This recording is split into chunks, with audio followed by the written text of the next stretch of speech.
Alrighty. Hey, Williams here. Alvin, Donald, what's going on? Jim Bailey, good evening. Well, good evening, ladies and gentlemen. My name is James. This is Dividend Stock Talk, brought to you by the 10-Minute Trader, where I invest in dividend stocks for weekly cash flow, looking for a simple, safe, predictable, consistent 1% per week. Now, this is kind of boring, so for any of you guys who want to go from 0 to 100 overnight, you're in the wrong place. Plain and simple. It's not what I'm looking for. I'm looking for safety, predictability, and the consistency of capital coming in every day. Okay? Every week. All right, so we got James, we got Poppy, we got David, Scotty Young, what's going on? B-Rad Daddy, what's going on? Okay, fitness and beauty. Oh, nice. Matt, Mac, what's going on? Mooncat, forgotten. Alrighty. Raymond, what's going on? Flash Frozen, nifty. Mikey in love, isn't that sweet? Richard, Sergio, what's going on? Batman. Alrighty. So, all that being said, the second day of the second week of the third quarter. Let's get the ball rolling. It is July 8th, 2025. We're into the second half of the year. Second half, first half of the year is already gone. 6 months done, gone. So what do we have going on? So let's take a look at top of the list. Here we go. Advanced Auto Parts. They just jumped up. Looks like they're in a new trading range. Let's go all the way backwards and start from the very beginning. It's always good to start from the beginning. Less confusion that way. Ted, Yavanti, what's going on? Regular, Eat the Rich. Love that song. Ozzy. Oh, did you see Ozzy's last performance? That was cool. Very emotional. Very, very good. Okay, so here we go. Advanced Auto Parts, AAP. The high last year. The low a couple of months ago. Where was it? 60. Where is it? 55. Look at the motion. Up, down, up. Nice movement. What's going on now? Well, that looks pretty interesting. But here's the thing. I don't like buying at the high. Here we go, 30 days ago. 30 days ago, we're at 53. We drop down to 44, okay? And then we shoot up to 55. Now that is an $11 run. An $11 run on a $44 stock is over 20%. Well, over 20%, yeah, you're gonna have profit taking. Okay, profit taking means the stock's going to come back down again. So even though I already own it and it did have a nice run, it's not really in the position to jump in some more. So I'm going to put Advanced Auto Parts down for 2 weeks from today. That way, in 2 weeks, maybe it'll be much better. B-Rad's Daddy wants to take a look at Harley-Davidson. AAP. Here we go. Harley-Davidson. Why not? I actually have some Harley-Davidson. Now, I used to have a Harley-Davidson motorcycle. It was nice. Okay? It looked pretty damn good. It's a different feeling. Now, I've been riding motorcycles since I was 13. So that's about 59 years. Wait, no, 49 years. So I've been riding motorcycles for 49 years. And yeah, I've had a Harley-Davidson. I've had almost every bike you can imagine. Almost. Some of them I just stay away from. But there was a huge difference between the Harley-Davidson and the Goldwings. Because yeah, I love the Harley, don't get me wrong. But, you had a whole different feel when you're on it. It was just the feeling of it. Anyway, so I ended up trading the Harley-Davidson for a Goldwing. Once you get to a certain age, it's like you want comfort. Okay, so when you just flip that leather, reverse, gotta love it. Who puts a reverse on a motorcycle? Yeah, when they get pretty damn big, you got to. All right, so here we are at Harley. Last September's the high. April's the low. We're at 30 a year ago. Now we're at 24. Look at the motion, up, down, up. Well, that's a pretty easy motion to see. So you only got to look at it for a couple of seconds. What is it doing now? Well, right now it's retracing, coming back, looking for a new bottom. So it's not really something we're going to be looking at for this week. Maybe next week, because look what you got. down, up, down, up, down, right here. Now she's coming down again. So in about a week, she should be somewhere around here, which would be a good place to jump in for Harley-Davidson if, of course, you liked that stock. Now remember, Harley-Davidson is an icon. They've been around for over 100 years. So you have to ask that question. Do I want to participate in an American iconic brand like Harley-Davidson? So the 2462, take a look at the numbers. We're going to open this up so we can see it a little bit better. I'm going to go into a little bit of explanation, a little bit what we're doing here for those that are new. All right, so if I'm going to be buying at 2462, the closest strike price. Now, everything's going to come together as we progress for those of you just joining. The strike price, the closest one, see where it says strike over here? So if I'm buying it at 2462, I want to sell it at 2450, which is less than what I'm paying for. Now you might be asking, why would I do that? Well, it's a mathematical equation. What am I buying it for? What am I selling it for? So if I'm selling it for less than what I'm paying for it, well, there's got to be a reason. Well, let me explain. Okay, hold on. I got to stop these questions here for a second. Okay, so if I'm buying it at 2462, selling it at 2450, I'm losing 12 cents, right? Well, the premium that I collect is going to be 40 cents. So if I'm taking the 12 cents off of this, well, I'm walking away with 28 cents per share. Well, if I'm buying it at 24.60 and I'm selling it at 25, was it?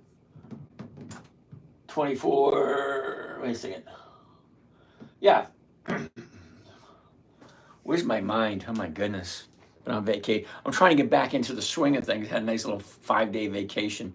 It's like back to work. It's like, what? I'm not fully with it. It'll take me a day or two to recoup. All right, so anyway, if I'm buying it for this, selling it for this is what I'm collecting. So is this and this comes to $24.90. Okay?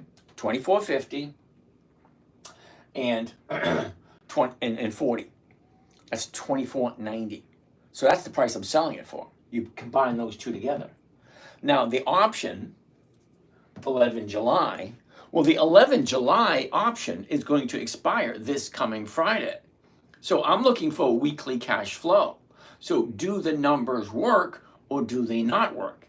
It's a simple math question. Okay? If I'm buying it 24.62, I'm selling it at 24.50, and I'm collecting 40 cents. So if I'm adding that to that, that's what I'm walking away with, $24.90. Well, that's a profit, isn't it? Buying $24.62, selling it at $24.90. That's a profit, and that profit's over 1%. And it's Harley-Davidson, an American iconic company that's been in business for over 100 years. Now, you should know who Harley-Davidson is, and you should know what they do. You either agree with them or you don't. They've been in business for 100 years. Do you think they're going to continue? That's just it. Is it someplace you want to park some of your money? Because I never would suggest putting all your money into one company. They call it diversification. Well, Harley-Davidson is just one company. So where am I going to put some of my other money? Where are you going to put some of your money? So do you like Harley?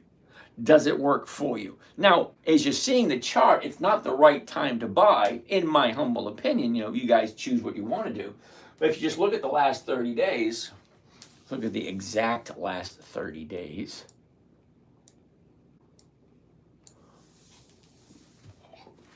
Up, down, up, down. See, it's coming down right now, more than likely, from the way that the chart looks and the way that the flow is going.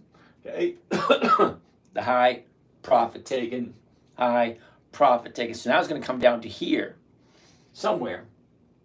So we're going to keep our eye on it next week. So next Monday, we're going to start looking at Harley-Davidson and say, hey, is it going to be right for us to do this week? Next week, of course. Clipper Pokey, what's happening? Alex Smith, good evening. So let's keep on keeping on, as they say. Oh, we got some people over here on YouTube. Luis, how are you today? Bruno. Oh, got quite a bit of people falling in line. Okay. Spacey Tank, what's going on? Crew and Joe. Mary, what's happening? Bruno. Greetings from Portugal. You don't have a forehead. You have a 401k. That's lame. You don't have a forehead. You have a 401k head. Thank you. Nike, Nike, Nike. Bruno wants to take a look at Nike, Nike, Nike. All right, so I'm going to put Harley-Davidson on the list for us to take a look at next week, because this week looks like she got some profit coming down. And what's happening here today as opposed to yesterday's drop?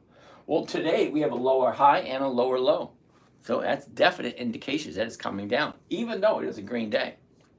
Okay, so next, let's take a look at the next one. Next one's going to be Nike, NKE. No, sorry, dude. Pretty plain and simple. It doesn't take long. It should realistically take you 3 to 4 seconds to take a look at a chart. It's not that hard. The high, September, the low, April. A year ago, 75, now 75. So where did it go? Nowhere. 75 a year ago, 75 now. Or 73 now. Okay, so up, down, up, down, up. That's it. What's happening today? Looks like today is a little bit of a pullback. So now we talked about this last night, because we did look at this last night. And I said, oh, hell no. I'm not buying, even though she's coming down. You got to gap up, and gaps have a tendency to fill. So it's plain to see she shot up and then kept on going. Well, from 60 2 weeks ago, we're at 78. That's an $18 increase. An $18 increase on a $60 stock is about 30%. That's a big jump from 60 to 78. So it's a little bit less than 30. Let's call it 27, 28. Uh-oh. Your device ran into a problem and needs to restart. We're just collecting some error information. Oh, now that's not good. So I just got to sit here and chat with you guys while my computer reboots on its own. Hate that shit. All right, so while my computer is rebooting, let's take a look at some of the questions you got. Hopefully I can answer some of these questions without the use of my computer.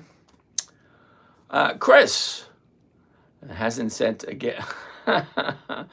Chris, I'm finding this rather strange, because the phone is telling me something. And it's like, is that a question, or is that something that Chris actually wrote? Joined and haven't sent gifts for a while. Okay. Now, Dave wants to take a look at Macy's. Okay, Dave, we'll take a look at that one. Steezy wants to take a look at advanced micro devices. All right, let's just start writing some of these down. All right, Macy's, AMD. Yes, sir, I was on that. All right, so, okay, get to reboot. And then I got to sign into my accounts all over again. Now, usually they allow you a little bit of time to, usually they say, we're going to reboot now. No, wait to do it 2 or 3 o'clock in the morning. But no, it wants to do it now.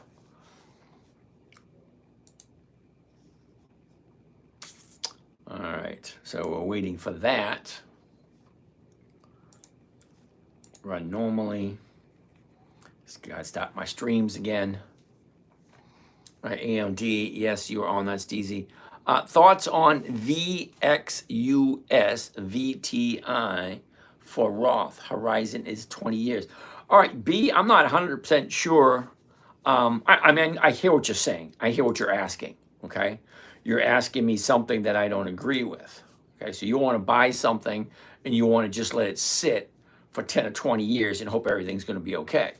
All right, that's not the approach that I'm looking for here. Just sit tight for a second while I re-upload all this fun stuff.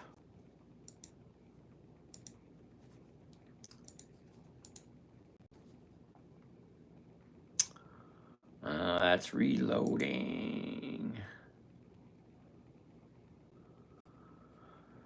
Oh, it's all reloading. All right. Restore. There we go. That works. All right, so that works. We get that back up again. Now we're waiting to re-sign back in to my trading account because I got booted off of that too. All right, so what else do we have? Okay, so VXUS, and VTI, VTI. Okay, FedEx, FDX. I do prefer trading over investing, but it seemed to be difficult to get into technical analysis. Okay, B, just sit tight. I do things totally different. Steezy wants to take a look at Oracle. ORCL, Oracle. Okay, so what do we have over here? I don't need to see that. Still waiting for that to sign up. All right. FedEx, Oracle, we'll take a look at those. What do we have over here? Steezy, I'm up 30% on Oracle. I'm holding. Well, that sounds cool. Justin, cool beans. Thank you there, Mr. Justin. You're up 30% on Oracle. I'm holding. Okay. Nothing wrong with that whatsoever. Now, question I have for you, Steezy. How long have you been holding Oracle? You're up 30%. So I'm kind of curious. All right, so here it is. I'm signing back into my computer, my trading account again because I got booted off because the computer decided to do it on its own. All right.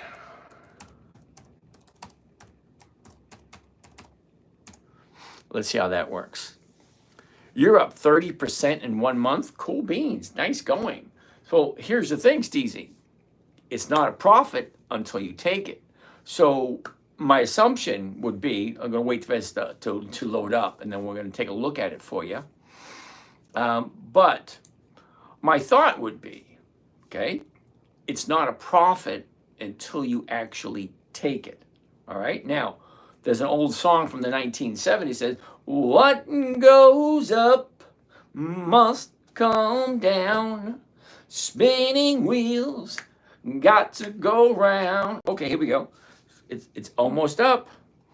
Okay, so basically, yeah, nobody ever went broke taking profits, number one. Number two, if it's going up, eventually it will get to a point where it stops going up, turns around, and comes back down, and that's called profit taking. Because you're up 30% from when you jumped in. Okay, great. At what point are you going to take that profit? Well, then that's an interesting question now, isn't it? Think about it. At what point are you going to take that profit? You're like, Tesla, I was up and it just crashed. Well, I'm going to tell you the exact same thing. They all do the same thing. They go up, they go down, and then they go up, and then they go down. That's what stocks do. Okay, if it goes up, take your profit, say thank you very much. When the profit taking is done, well, people pick up their marbles and go home. They're done playing. Well, just jump back in again. If it's good enough to brag about, then it's good enough to be best to take a profit. Okay, B, I'm going to agree with you there. All right, so here we are. Opened up again. All right, let's go there. Nice. Let's go there. Back over to here.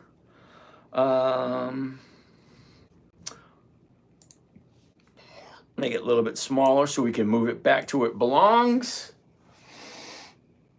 Yeah. Now, back in business again. All right, so let's get back to what we were talking about a couple of seconds ago.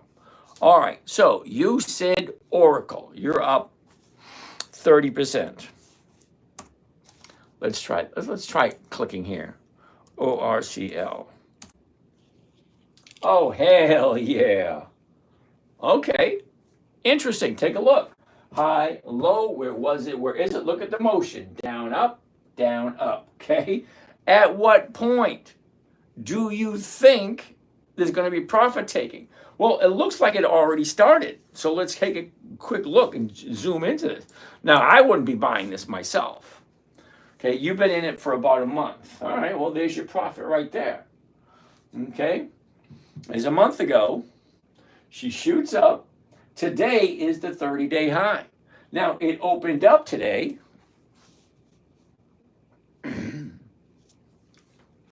It opened up today at 237.13. Oh, by the way, for those of you that are new here and on your iPad or on your phone, this screen right behind me is live on YouTube. Okay, under the 10-minute trade, you'll find the link in the bio. So just go to the link in the bio. YouTube. This screen is live, so you can zoom in and you can see the tiny little numbers. Because if you're on your phone or your iPad or whatever, you know, small micro devices, whatever that is, you're not going to be able to see these small numbers. Look at these numbers right here. Can you see those? Probably not. Okay, that's the opening of the day, the high of the day, the low of the day, close, range, and I have no idea what the Y means. What is the Y? Does anybody know? Okay. D is date. Okay, we all know that. D is the date. O is the opening of the day. H is the high of the day. L is the low of the day. C is the close of the day. R is the range and how much the stock moved. Okay, so what is the Y? Because the Y says 236.17. And I know V is for the volume, but what the hell is the Y? What does that mean? It's not yield, because this is 236. A year ago, maybe? I don't know. I have no idea what the Y means. Somebody should know. Somewhere out there. Andrew, should I park in the queues? Oh my goodness. Q, Q, Q, or T, Q, Q, Q. Now, Andrew, excellent question. I'm going to get to that in a minute, okay? And I'm going to explain to you why I don't like either one of those. But that's me. If it works for you, you do it. Now, what I'm looking for, Andrew, specifically, consistency of profitability. That's number one. Number two, preservation of my capital. Those are my two goals. Preservation of my capital and consistency of profitability. My goal every single week is 1% every single week. Now, everything is easy nowadays because, you know, the market's in a good position. Okay, so let's keep on looking. Now, Oracle, like he said, he had a nice jump, okay, from 170 to 240. Now, 170 to 240 is a $70 move. Well, a $70 move on a $170 stock, well, that's a pretty nice jump, okay? It's just a little bit less than 20%. Derek bought Google options yesterday and needed advice. Okay, Derek, I can't help you out. I don't buy options, okay? You buy options from people like me because I sell options. Because 80% of all options expire worthless. So why would I be buying them? Because see, I want to be on the 80% side. See, buying options, you're on the 20% side. Now, is that 20% side going to be profitable enough to offset the 80% that you might be losing? I don't know. It's a math problem. It's calculation. You got to figure out how many times can I be wrong and not lose money. I'm trying to decide if I should do a couple covered calls with 200 shares I own. Well, you own Google, I'm assuming. Say if you own Google, we'll take a look at it. GOOG. Okay, here's the high of the year back in February, 210. The low of the year, April, what is that, 140? Look at the range. Where it was a year ago, 190. Where is it now, 175? Look at the motion. Down, up, down, up. Well, where do you think it's going? Well, clearly it's going up, but just how high up is it going to go? At what point is it going to stop? And where is your exit? You should never buy anything unless you already have a certain amount of things in your head already figured out. Like number one, what are you buying it for? That's number one. Number two, what are you selling it for? Because if you buy it at 176.16, what it's at now. Well, in your mind, where do you plan on getting it out?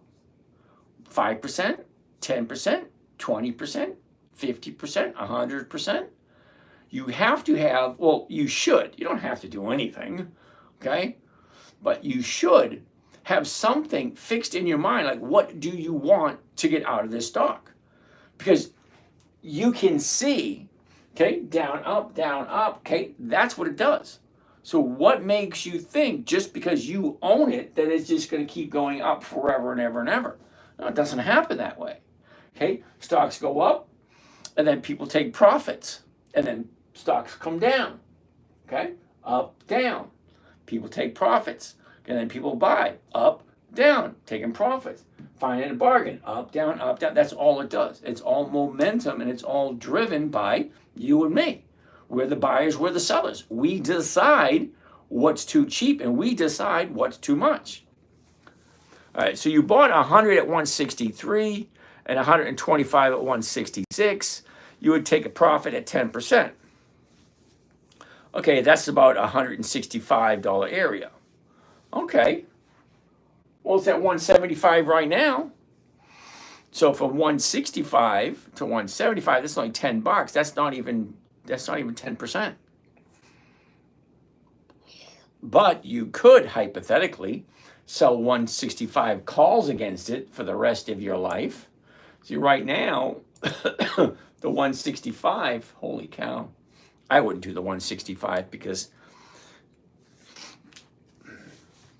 all right, the 167 is going for 780. Right now at the market, it's going for 192. That's over 1% at the current price. Okay? It's at 175.16 now. So you're already like $10 into profit. So whatever you sell, you're going to make a profit at. So if you sell the 170s, you get $5.55 per share. If you sell the 175s, you get $191 per share. Now you could roll it every single week and get a rate of return every single week because you own 200 shares. Well, it gives you 202 contracts. Okay, so this right here is price per share. Okay, so $1.91 per share is $191 per contract. Well, you got two contracts. So $191 per contract, that's almost $380 a week. This week, $280 this week. And then next week you check out, well, where's the stock at now? And then you always got to decide, what did I buy it for? Well, you're in 165. What strike price am I selling? Well, if you do the 175, you're picking up 191. Where's the stock at now? It's at 175 right now. Well, you're at a risk because that's 175.16. So if it's above 175, you have to roll it into next week or sell it at 175.16 or 175. It's always a numbers game. And then when Friday comes along, you take a look at it and say, wait a second, I bought it for here. I sold this one. I collected this. This is where it's at now. Now I could let it expire. I can let it get called away. I can roll it forward. Well, what is each one of those giving you? What kind of profit is it? Is that enough for you to pick up your marbles and go on to the next sandbox, so to speak? Don't get me wrong. If you like Google, fine. Hold on to it for as long as you want. Do whatever you want. Me, I'm looking for a consistent 1% every single week. Now, I'm not monogamous to any stock. Okay? I will buy it when it's low, sell it when it's high. When it comes back down again, I will buy it again. Then when it goes back up, I will sell it again. Okay? I don't want to hold anything longer than I have to. As long as it's giving me a profit, I'll play with it. Derek, appreciate all the insights. Need to read more about rolling it forward. Always a good thing. All right. What do we have next? Next, Macy's. Somebody wanted to take a look at Macy's. Now, I do own some Macy's. Not quite sure if I'm required to tell you that, but I figured, you know what? I have nothing to hide, and I like to be open and honest. They're transparent, they call it nowadays. I like to be transparent. You guys know what I have. I have Macy's, okay? But let's take a look at it. A year ago, we were at the high, right around 20. The bottom, right here in April, just below $10. We're currently at 1254. Well, look at the motion. Down, sideways, down, sideways. Well, we're at 1254 at the moment. Now, 1254 is not a bad number for Macy's if you like Macy's. Okay, now, Macy's did have 4 offers last year. Can someone tell me his name on Instagram? The 10MinuteTrader. If you go with the link in the bio should bring you to my my website, The 10MinuteTrader. Well, there you'll find. Yeah, I really gotta fix my website. It's terrible. But in my website is a link to all my social media, and my Instagram is there. All right. Anyway, 1254 is the current price. The closest strike price is going to be the 1250. The 1250 is paying 23 cents per share. Now, 23 cents per share on a $12.50 stock, that's just a little bit less than 2%. Okay, now I'm not looking for a huge amount of money, and it seems like I'm dragging on this information, dragging. But in reality, okay, when you're actually doing the strategy, it takes 5 to 10 minutes every day, and that's not that long. So for the fun of it, we'll take a look at one of the accounts, and I'll show you how quickly I go through and take a look, because I'm looking for the same things over and over and over again. See, when I'm looking at a chart, I'm looking at 5 things, 5, and it takes 3 to 4 seconds to see it. Now, you might be thinking, well, you really should spend more time, reading and reviewing the chart. No, I don't. 3 to 4 seconds. Let me briefly show you. Okay, you ready? 5 things. High, low, where was it? Where is it? Where is it going? 3 to 4 seconds. That's it. Okay, the high is last year. Okay, fine. The low, that was a couple of months ago. Great. Where is it right now? Right there. Where was it a year ago? Right up there. What's the motion? The motion. Down, sideways, down, sideways. This is where we are now. Okay, so we're not at the bottom. Don't need to worry about that. And not at a huge high. Don't need to worry about that. 3 to 4 seconds. I figure exactly where it was. High, low, was, is, direction. Not that difficult. Well, great. Now, step 2. What's the current price? $12.54. Well, if I'm going to buy it at $12.54 tomorrow morning, what is the closest strike price? Now, when I say strike price, okay, we are doing what's called weekly stock options. Now, a weekly stock option is nothing more than a contract between 2 people. Me, owning the stock and selling it, I'm the seller. Okay? Whoever is going to be the buyer, they're the buyer. The contract is the seller, is going to sell to you, the buyer, this stock at a certain price, $12.50, by a certain date, 11 July. That's this Friday. Okay?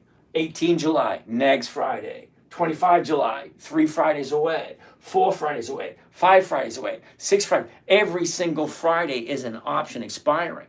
So I can take whatever stock I have and sell a covered call to someone every single week. And if I get 1% every single week, okay, that's over 50% per year.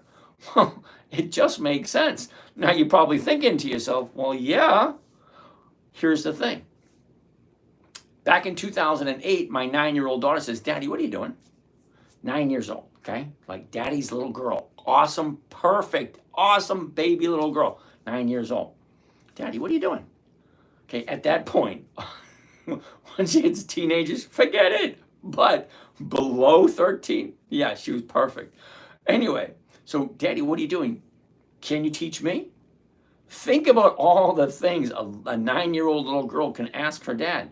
Can you teach me? That was it. I'm trading stocks. Can you teach me? Okay, so how do you teach a 9-year-old? Well, it's got to be simple. Covered call is one of the easiest strategies. It's got to be safe.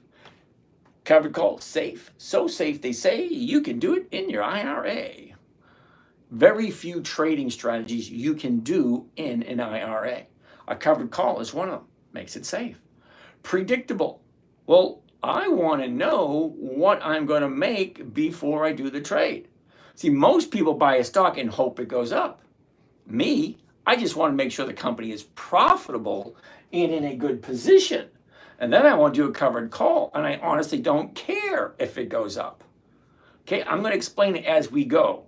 So you're going to see as we progress through the night, it's like why I'm looking at it that way. Because number one, consistency of profitability, and number two, preservation of my capital is my main concern. Okay, I'm 61. I don't have the luxury of being wrong, and I do not want to go back to work and punching a time clock. Okay, so I have to make the money that I have last for the rest of my life. In the meantime, setting up some kind of estate for my children, my grandchildren, and whatnot, because I'm not gonna pretend to be invincible.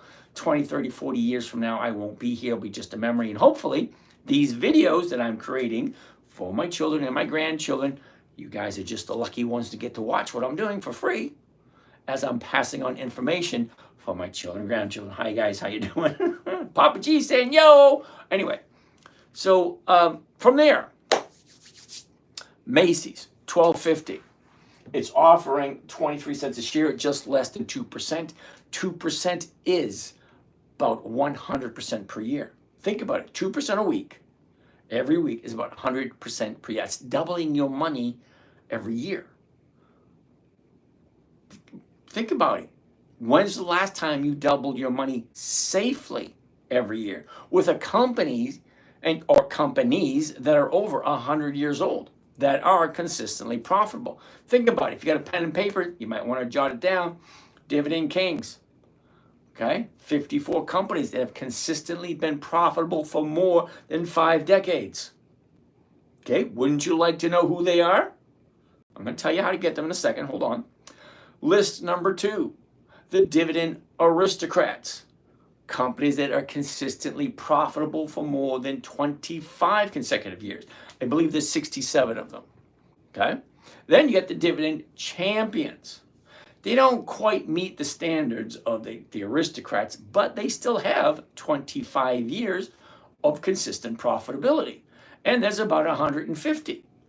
Well, that's a lot to choose from. But hold on, we're going to throw one more list at you. You ready? How about Warren Buffett's list? Now, to find these, you simply go to Google, okay? And you put in the Google search, or Bing, or whatever search engine you use, okay? And you just type out Dividend Kings List 2025. Give it about a half a second, and you get a whole bunch of people willing to give you the list. Okay? Some you might have to pay for. Others, just give them your email address, and they'll send you a list. Nice list. Okay? Dividend Aristocrats List 2025. There you go. All right? Now, what do you do with that list once you got it? Here's something else you're going to want to do. Ex-Dividend Calendar. Google search Ex-Dividend Calendar. And you have a whole bunch of websites, a whole bunch of companies willing to give you now a Ex-Dividend Calendar. Well, why is that important? So glad you asked.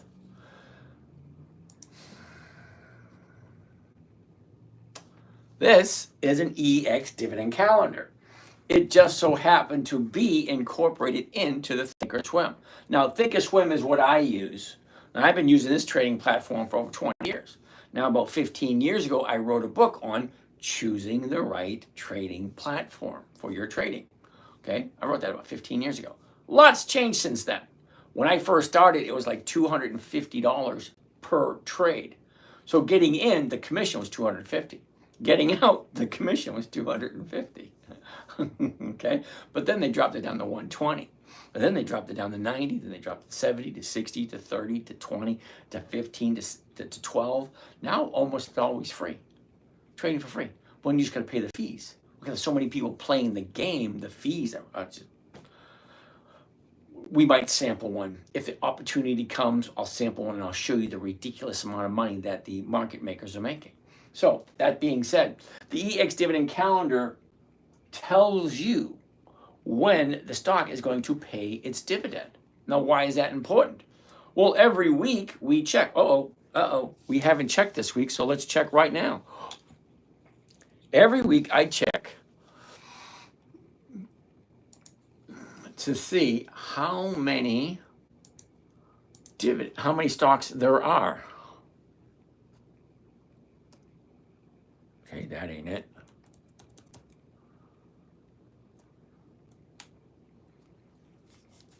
I gotta need the search bar. Really? Come on, come on, come on. Here we go. FIN.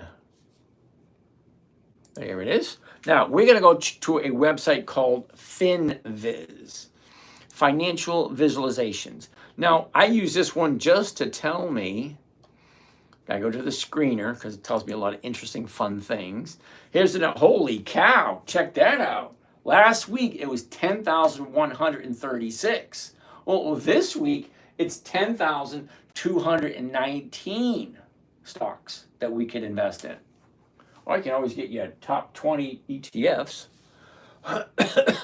So anyway, 10,219 different companies.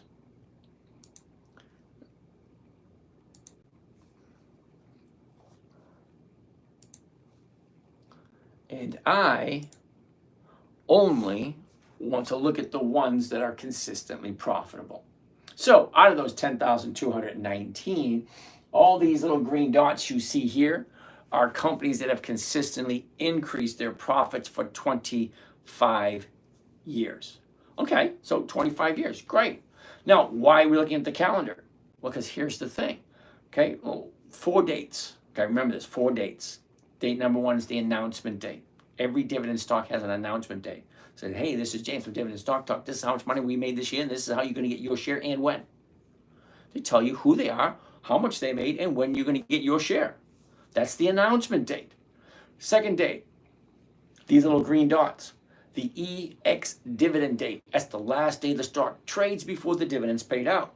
So if you want to collect any one of these dividends from any one of these companies, you got to buy it before the little green dot. Okay, that's date number 2. Date number 3 is the date of record. Whoever owns the stock on the date of record is entitled to the dividend. 4th date, well, that's when you're going to get your money. Okay, 4 dates. Announcement date, Ex-Dividend date, date of record, and payment date. So why are they important? Well, here's the thing. Just by knowing when they're paying out their dividend,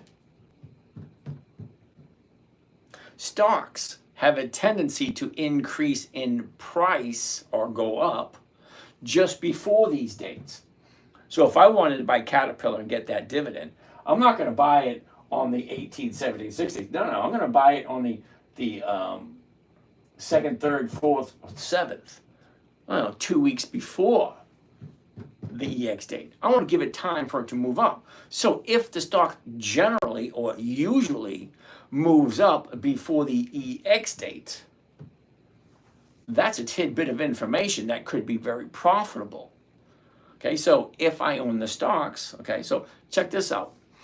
If we already know the facts, I love facts. Okay, I'm not one of these people who just, take a word for it, say, hey, that's what it is. No. I want to know the facts. Okay, facts. Each one of these companies has a dividend and they pay it every 90 days. Okay, so the first week of the quarter, Cardinal Health, General Dynamics, okay, they pay a dividend every quarter in the first week of the quarter. There's only 13 weeks in the quarter. So the first week, there you go, those companies. Second week, there you go. Third week, there you go. 13 weeks. What happens after week 13? We go back to week number 1 again. It's a revolving door. Week 1, week 2, week 3, so on and so forth. Then when we're done with week 12 and week 13, we're back to week 1, week 2, week 3, so on and so forth. It's just continuous. Now you can go back and see my videos. I got, I think, over 1,100 videos in YouTube. Okay, you can go in and take a look, and you will see, okay, they're basically saying the same things every 90 days. Anyway, so here's what we're going for us. Number 1, simple trading strategy. Number 2, we know when the stock is going to move. Number 3, we know that 80% of all options expire worthless. So the stock market allows you to sell first, buy later. Usually you have to buy something and then sell it. But in the stock market, you can sell it and then turn around and buy it. Well, if 80% of all options expire worthless, and I'm selling options on a Monday on a stock that normally goes up 2 weeks before the EX date, in a trading strategy that I know what the profits are going to be consistently, the stock doesn't have to move at all. And if it does move, fine, I'm still making money. So if the stock goes nowhere, because stocks move 3 places, down, nowhere, or up, that's it. So if I'm doing a covered call on a stock that's getting ready to go up because they're getting ready to pay their dividend because they consistently increase their dividends for more than 20 consecutive years, okay, think about it. If you're a company owner and you made profit after profit after profit after profit year after year after year, and your investors are saying, you know what, I like this, okay? So more people come in because you're consistently profitable. Once you're no longer consistently profitable, you get tossed off the list. And it happens every year. Someone's getting tossed off of one of those lists. Okay? So I remember Chubb Brands, CB, years ago was on the Dividend Kings list. Over 50 years, that's 5 decades of consistent profits. And then they missed one of their increases. Well, they got thrown off the list. And now they have to wait another 50 years to get back on that list. Because the cream of the crop is the cream of the crop for a reason. Okay, you've got companies such as GPC. They've been increasing their profitability for about 7 decades. That's longer than I've been alive. This company consistently profitable year after year after year after year. Well, why people want to buy it and own it? Old people like me. Because we want that safety. We want that consistency. Okay, so if you take a look at it, you put all the different aspects together. Okay, you put a bunch of stuff together. And the trading strategy, well, it's almost always right. Okay, so we're into July, which is week number 27. Nope, we're in week 28. Sorry, this is week 28 of the year. Okay, I have, I think, 3 losses. I got 7 accounts. I think I have 3 or 4 losses. That's about it, out of 7 accounts.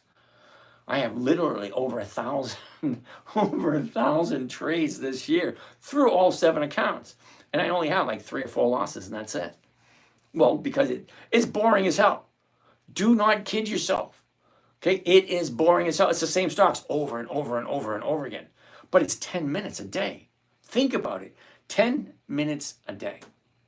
What is that, 50 minutes in a week? Less than an hour? Okay, if you're ready to retire or getting close to it. Now, as an adult, we all know at some point in time, it's time to retire. And you should, hypothetically, have at least a decent amount of money to in your retirement, in your pension, whatever you want to call it. Great. Well, what are you going to do with it? You got 2 choices and only 2. Okay, learn to do it yourself, take accountability for our own actions. Or 2, give it to someone else. Let them do it for you. Hold that thought. Fear came in late to this. Any chance it is recorded somewhere? Would love to catch the beginning. There. Yeah, it is recorded every single night on YouTube. Okay, now also on YouTube, this screen is live without me standing in front of it. Because right now you're watching me standing in front of the screen, which is, can't see everything.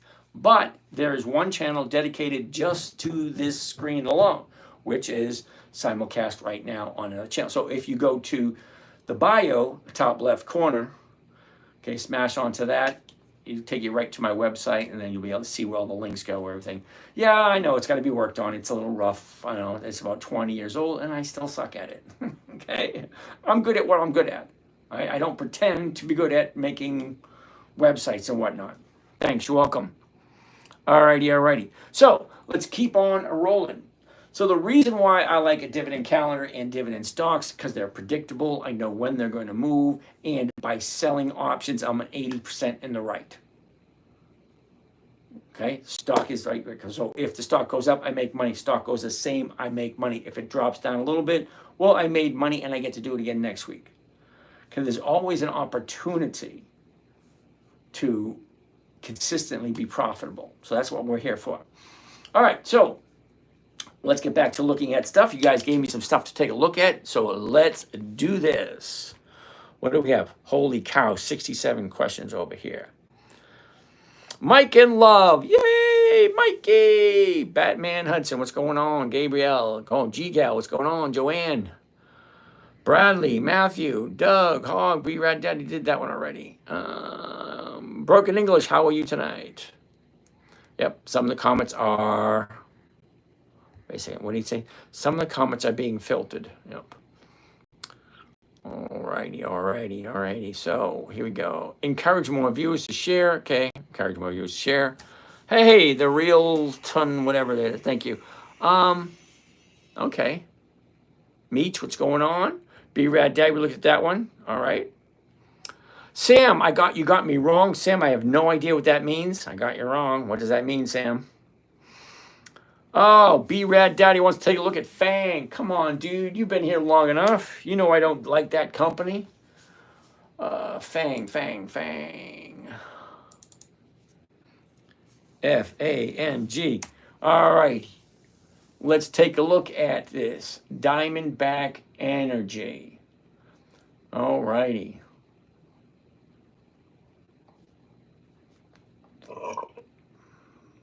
All right, we want to take a look at every single dividend this company has dished out. And it goes all the way to 2018. So let me see if I get my math correct. Because when I say 2 decades, that's 20 years. Okay, we're looking at this one.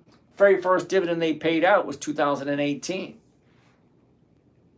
That's not 20 years ago. That's 7 years ago. Okay, so this will not fit in my desired companies at that point. But anyway, we're here. Let's take a look at the numbers for the last 7 years. 1250, 18, 37, 40, 50, 60, 305, oh, wait a second. Hold the phone. Time out. In 2021, we're at 50 cents per share. Then in 2022, we jumped to 60 cents per share. Okay? And later, 2022, we went to 305 and 226. And then in 2023, we dropped down to 295. And then even lower to 83. So it goes from 305 as a high down to 83. So that is, holy cow, 75% decrease? Is that right? From 305 to 83? No, it's about a 60% decrease. Yeah, no, sorry, dude. Not consistently profitable. Why would I invest my money into a company that's not consistently profitable? Fang is going to be a no. But you already knew that because you've been here for a while. So, Jim, you don't understand. Now, Jim, I'm going to be here till 11:30. So if you got a question you don't understand, vocalize it. Let me know what question it is, and maybe I can describe it in a different way. All right? Give you a different analogy. Scotty Cook's in the house. Aces is in the house. Cool beans. What else do we have? Check, please. Okay, Michael Banks wants to take a look at BTBT. Michael, I have no idea who BTBT is. BTBT. So what kind of dividends do they pay? Oh, Bit Digital. Oh, come on. Michael, there are no dividends in the selected time period. Okay, so what I'm looking for, Michael, companies that have consistently increased their dividends to their shareholders for a bare minimum of 2 decades. Every once in a while, I'll throw in there something different if it's on like Warren Buffett's list, okay, or somebody that I admire's list, okay? But companies I've never heard of and don't have dividends, well, how do you know when they move? How do you know if they're profitable? Well, to find out if they're profitable, now I have to go and look at 20 years of dividend or annual reports. Okay, well, what did they do in 2005, 2006, 2007? Are they consistently profitable? Okay, for a dividend company, it's easy to see because the dividend is a portion of the profits. And if my portion of the profits keeps increasing, well, you can't increase the profits without increasing the profits of the company. It just makes sense. If the company makes more money, I get more money. Okay? If I get less money, well, guess what? They probably made less. So why would I want to invest my money into a company that I don't know anything about? Now, BT doesn't have dividends. So the name of the channel is Dividend Investing for weekly cash flow. Well, if it has no dividends, how are we going to know anything about it other than wasting my time reading it? Mike in love wants to take a look at Hormel. Now, Hormel, believe it or not, is a dividend king, which means they have over 5 decades of profitability. Unfortunately, they also have weekly options. Cool. Let's check it out. All right, so the high, the low, where was it? Where is it? Look at the motion. Up, down, up, down, up, down, up, down. What's going on right here? This is this week. This is what we want to look at. So far, it doesn't look that bad. So what do we do next? We're going to check out the numbers. If I buy it tomorrow, what am I paying for it? What strike price and what covered call can I do against it? 32.15.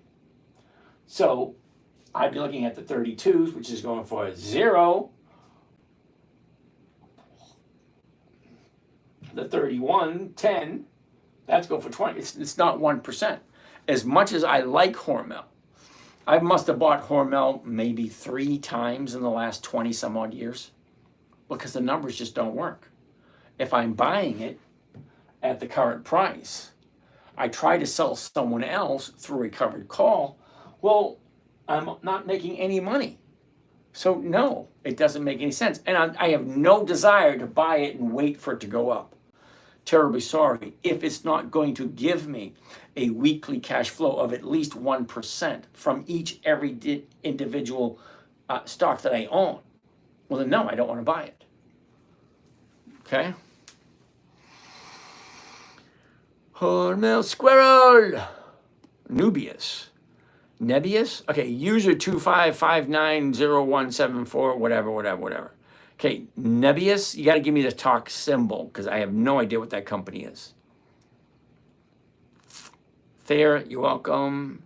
Rocket Barber did covered call on AEO this week. Ooh, let's take a look at that one. AEO. You are the vowels. AEO, you are the vowels. Here we go. American Eagle Outfitters. Check it out. High, low, was, is. Look at the motion. Sideways, down, up, down. What's going on here? 10.03. The 10s are going for 10, which is right around 1%. Now, we only got 3 days left. Okay? We're going to get most of our value using a whole week. That's why I do most of my trading on Monday morning. First thing Monday morning.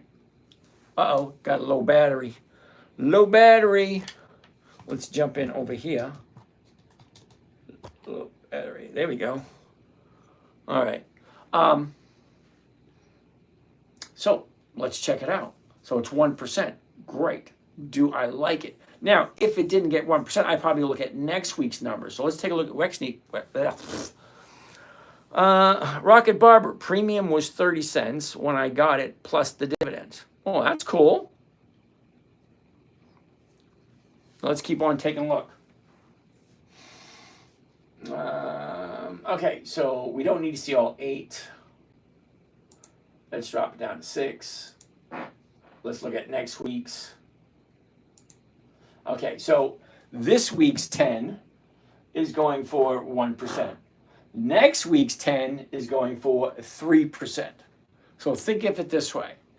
If you buy it now, okay, 10.03, sell somebody the rights to buy it from you at 10 between now and this Friday, you're going to make 1%. Next Friday, you're going to make 3%. So which one's better? 1% for this week or 3% for next week? I do the 3% for next week. That's just me. You know, I like safety. Safety works for me. All right, so let's take a better look at the chart. So once we took a look at the chart first, see it's not at the high, not at the low, somewhere in between. Okay, fine. Step 2, take a look at the numbers. Well, we looked. All right, I like next week's numbers, not this week's. Okay, it's still over 1% a week. So if I do next week's, I'm collecting 3%, which is 1.5% per week. All right, so let's take a look. I want to look a little deeper. So step 1, chart. Step 2, the numbers. Step 3, deeper dive into the chart to see if it's the right time to buy. Because I don't buy when it's going down. Okay, so let's take a look. All right, a year ago, we're at 1988. High of the year was last August, the end of August, 22.97. Let's call it 23. Okay, now we drop. Here's the bottom right here on the 13th. And the bottom's 927 right there. Okay, down, up, down, up. Well, now it's coming down. So I'm going to say no to AEO, but I might put it in for next week because today's only Tuesday. So we got 3 more days for this week. Yeah, baby's in the house. What's happening, brother? So this week, as it's continuing, let's zoom in a little bit closer so you get a better look at it. Okay, here's the 30 days. Okay, the high, 30-day high, 30-day bottom, back up. Now it's coming back down again. So what are we looking for now? Waiting for this thing to come down, find a new bottom down here somewhere before she turns around again. So it may not happen this week, but it might happen next week. So I'm going to put AEO on the list for next week as a possibility.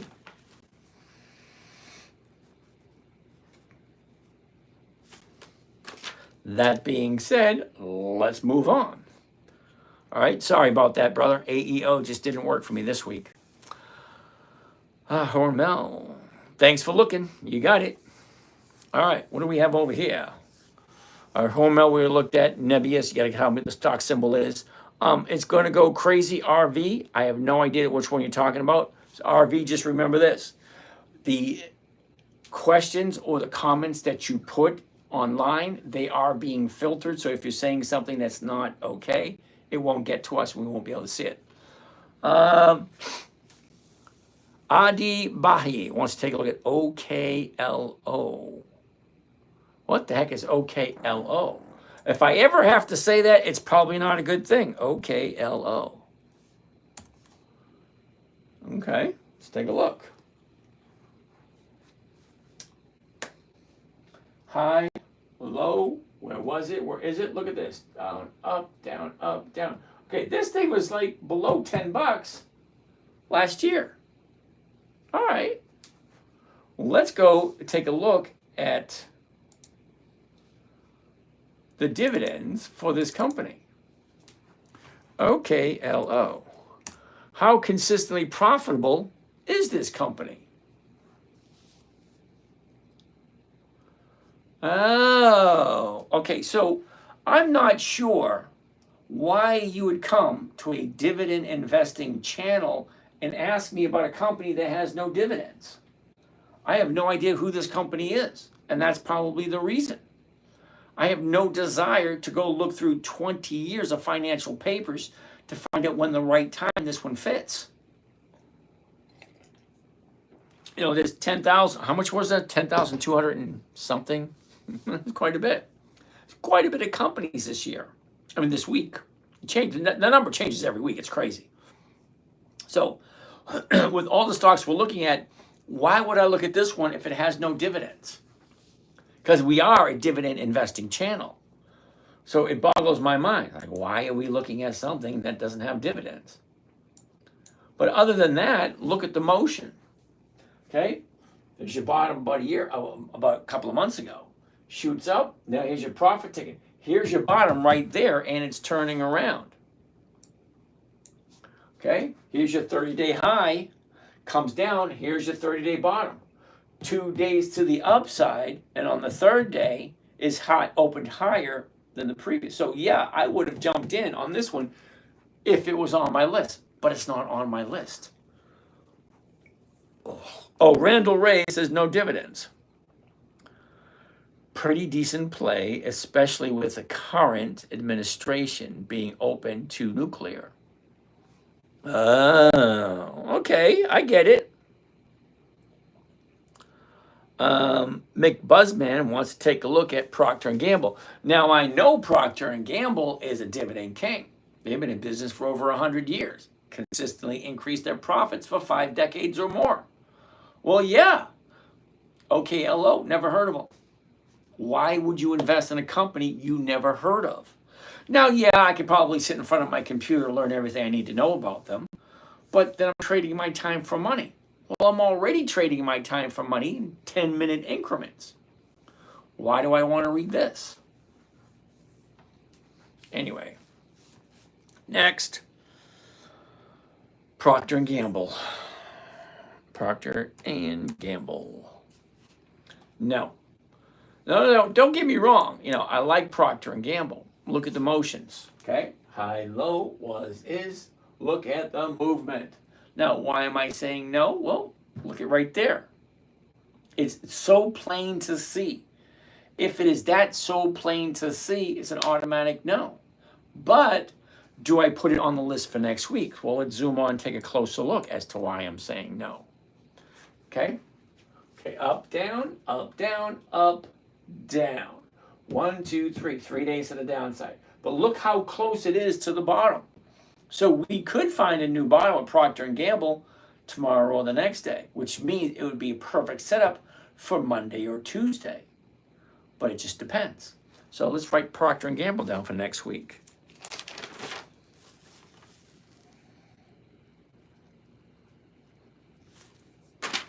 All righty. All right. This is more in tune with your option call selling strategy. All right, Mr. Winter, which one are we talking about? All right, because I'm scrolling around, Mr. Winter. I'm not seeing which one you're suggesting. Rocket Barber, I'm looking at a play on Macy's next. Their numbers look decent at the moment as well, I think. Yeah, well, I like it too. Okay, Mr. Winter, it's a volatility play. Yeah, I get that. But what's the stock symbol? That you haven't told me yet. Okay, because I'm looking around and I'm seeing, what are we looking at? What is he talking about? So Rocket Barber, we already looked at Macy's a little while ago, and I think we put Macy's on the list for next week. Or did I? I don't know, let's find out. Oh, yeah, you know, we put Macy's on the list for 2 weeks. Okay, so look at this, 30-day top, bottom, back up here. Yeah, we're in a new 30-day bottom. Sorry, a new 30-day top. See, she jumped from 1060 to 1280. Okay, that's a big move. So profit taking is inevitable. All right, and then in 2 weeks, it'll probably pop up a better play. Macy's. Ah, sorry, you just jumped in. Okay, explains that one. All right, it's going to go crazy. RV, same thing. You got to give me a full, anytime you make any call, for all you guys. Remember, I got 9 different channels. 7 cameras, 9 different channels, which means I got a bunch of different conversations going at once. So 1 or 2 word comments don't really help me out. You got to give me something decent so I can be able to read what it is we're looking at.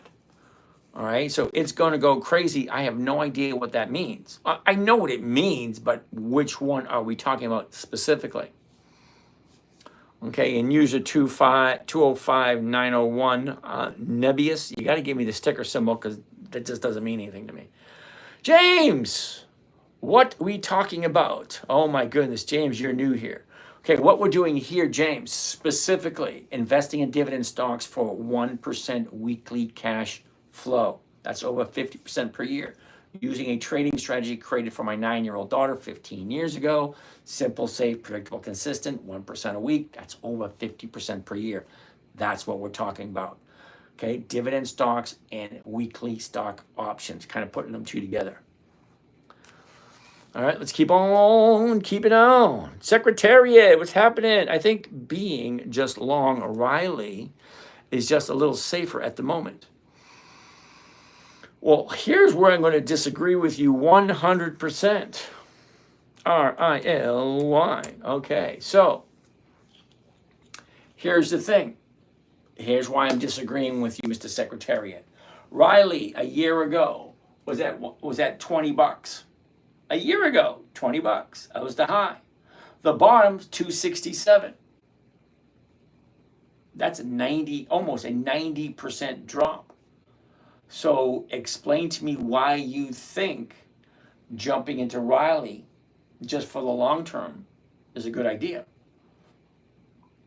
It doesn't fit my goal because I have no desire to buy anything and just hold on to it. Every single position I have gives me a rate of return every single week. They're not always 1%. Sometimes it's 1, sometimes it's a half, sometimes it's 3. The best I did, I think, so far was 67% in 1 week. That was crazy.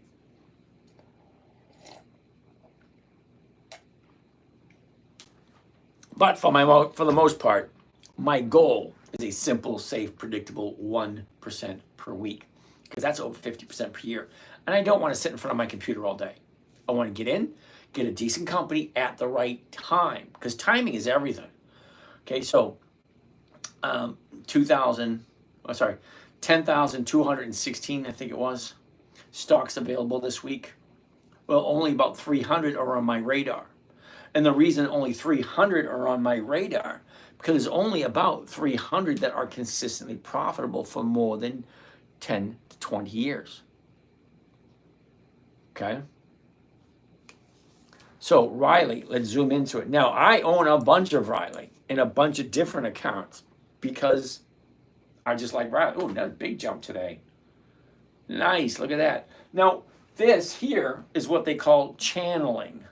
Okay, where the low is like 280 and the high is like 320 and just stayed in that area for months. Let's pull it even further back. Let's pull back the curtain right to about there. No, how about right about there? Okay, so it's staying between a range of 3 and 6.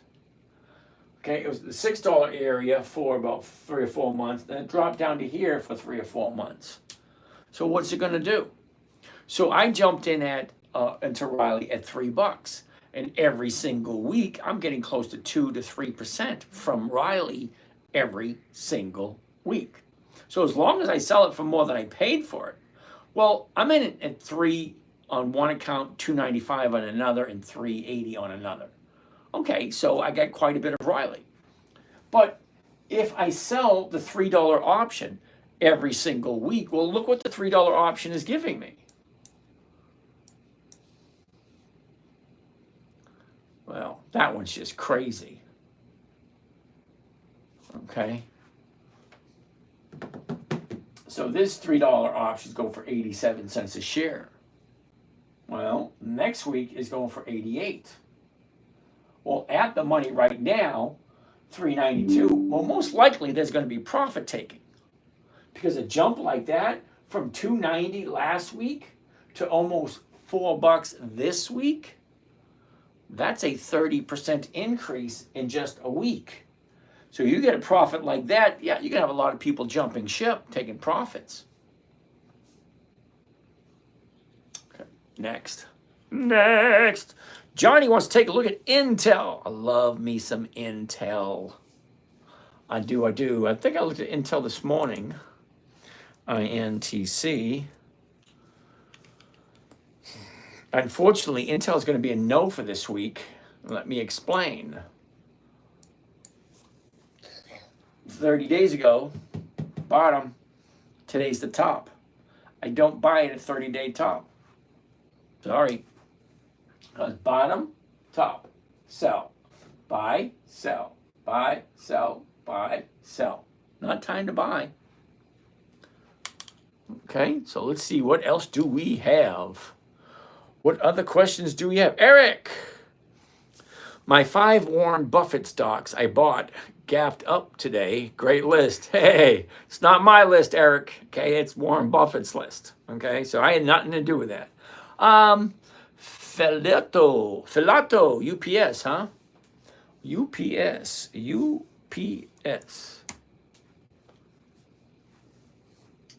High, low, where was it? Where is it? Look at this. Up, down, sideways, 102.38.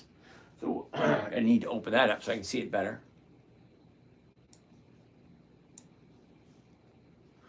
Okay, the 102s are going for 119. Next week's 102 is going for 184. Which one makes better sense? Well, let's check it out. A year ago, we're at 135.91. Okay, the high of the year was towards the middle of July of last year, 148.75. Well, the bottom was right here on TDS day. All right, the 9th. Okay, and the bottom for the year is $100.19. Look at the motion. Up, down, up, down, up, down, up, down. What's going on here? Okay, I don't like buying in this area because 60 days ago we're here, now we're here. So from $90 to 106, it's only 16 bucks. But still, 16 bucks is, what is that, 17%, 16% from a month? Maybe people taking profits. Well, that's not enough profits to be taken. It should be more. Should be. So let's just keep watching it. It doesn't look like it's the perfect time for jumping in for me. If it works for you, great, more power to you. I don't ever tell people what to do. I always ask them to ask themselves a couple questions. Number 1, does it make sense? Number 2, is it profitable? Number 3, are you wanting to hold on to it for however long it takes for it to hit your target? Okay, so let's see what else we got. So UPS, it's a sit and wait. Okay, user 8247, sell a put then. I have no idea what you're selling a put on. Okay. Next week, 1% of Hormel. Okay, but I don't think Hormel actually worked, HRL.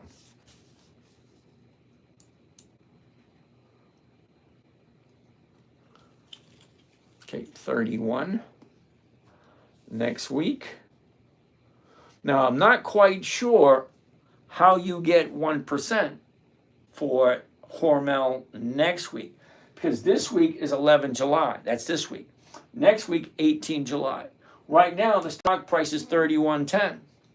Well, next week's 31 is going for 25 cents. That's not 1%. Sorry, Mike. I know you like Hormel. Oh, user 2638513009398. Phew, why couldn't your parents just name you Ted? I'm going to call you Ted. All right, Ted wants to take a look at SMCI. SMCI. There you go. Check it out. The high, the low. Where was it? Where is it? Look at the motion. Down, up, down, up. She's going up right now. We're at 49.11. The 49s are going for 123. That's more than 2.5%. Why? Why are they offering 2.5%? Well, let's take a look at the dividends for SMCI. SMCI.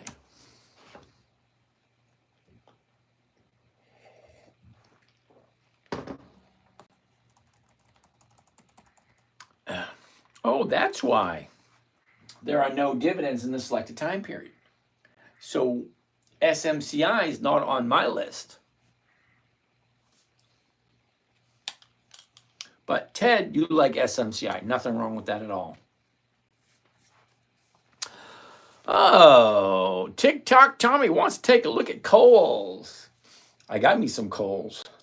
Now, I have to admit, I don't hold on to anything long term. Okay? Last year, the longest I've ever held anything against my will was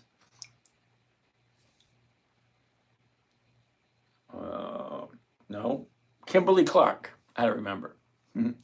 Kimberly-Clark, I held it on for 9 months.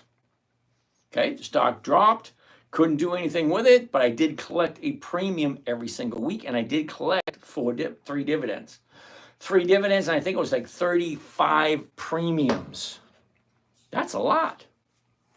All right, so anyway, here we go, SMCI.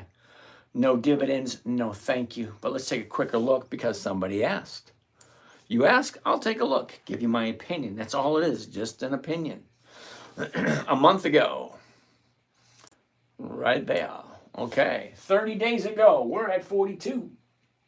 We bottomed out at 41, shot up to 51, back down, back up. So no clear direction here. Okay, she jumped from one trading range. Now they're trying to create a new trading range. Oh, give it some time. See, up, down, up, yeah, no, too much activity and it has no dividends. It means a little too risky for me. I tell you, I am boring as hell. Seriously. If it's not plain and easy to see, no.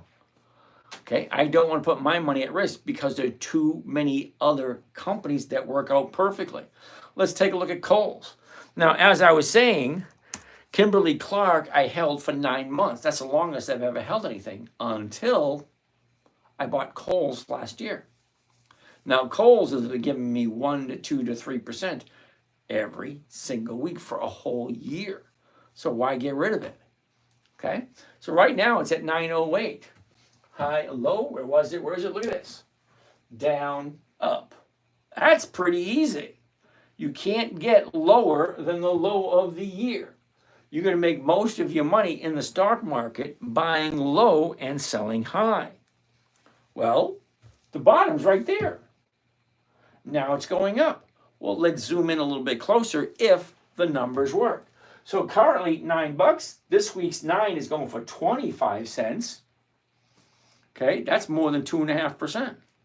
Next week's 9 is going for 38. But all these numbers are going to change in the morning. But you know what's not going to change? The mathematical equation. What am I buying it for? What strike price am I selling? What premium am I collecting? Is that premium 1% or more of my stock price? Well, let's do Kohl's. We're going to actually do a trade so you can see exactly how it works and how simple and easy it is. So, glasses on, seat belts, hold on to your popcorn. A year ago, 22.21. High of the year, 23.13. Bottom of the year, right there, 601. Okay, so from 601 back in April, now we're at 9. That's a 30% increase. But during that 30% increase, okay, up, down, you get your profit ticket. More profit ticket, more profit ticket. So here we're on the next level. So let's jump in and see what it looks like. Last 30 days. All right, so it looks like we missed our opportunity on Kohl's. 30 days ago, we're at 9. Jumped up to 960, dropped down to 8, back up to 960. Now she's coming back down again.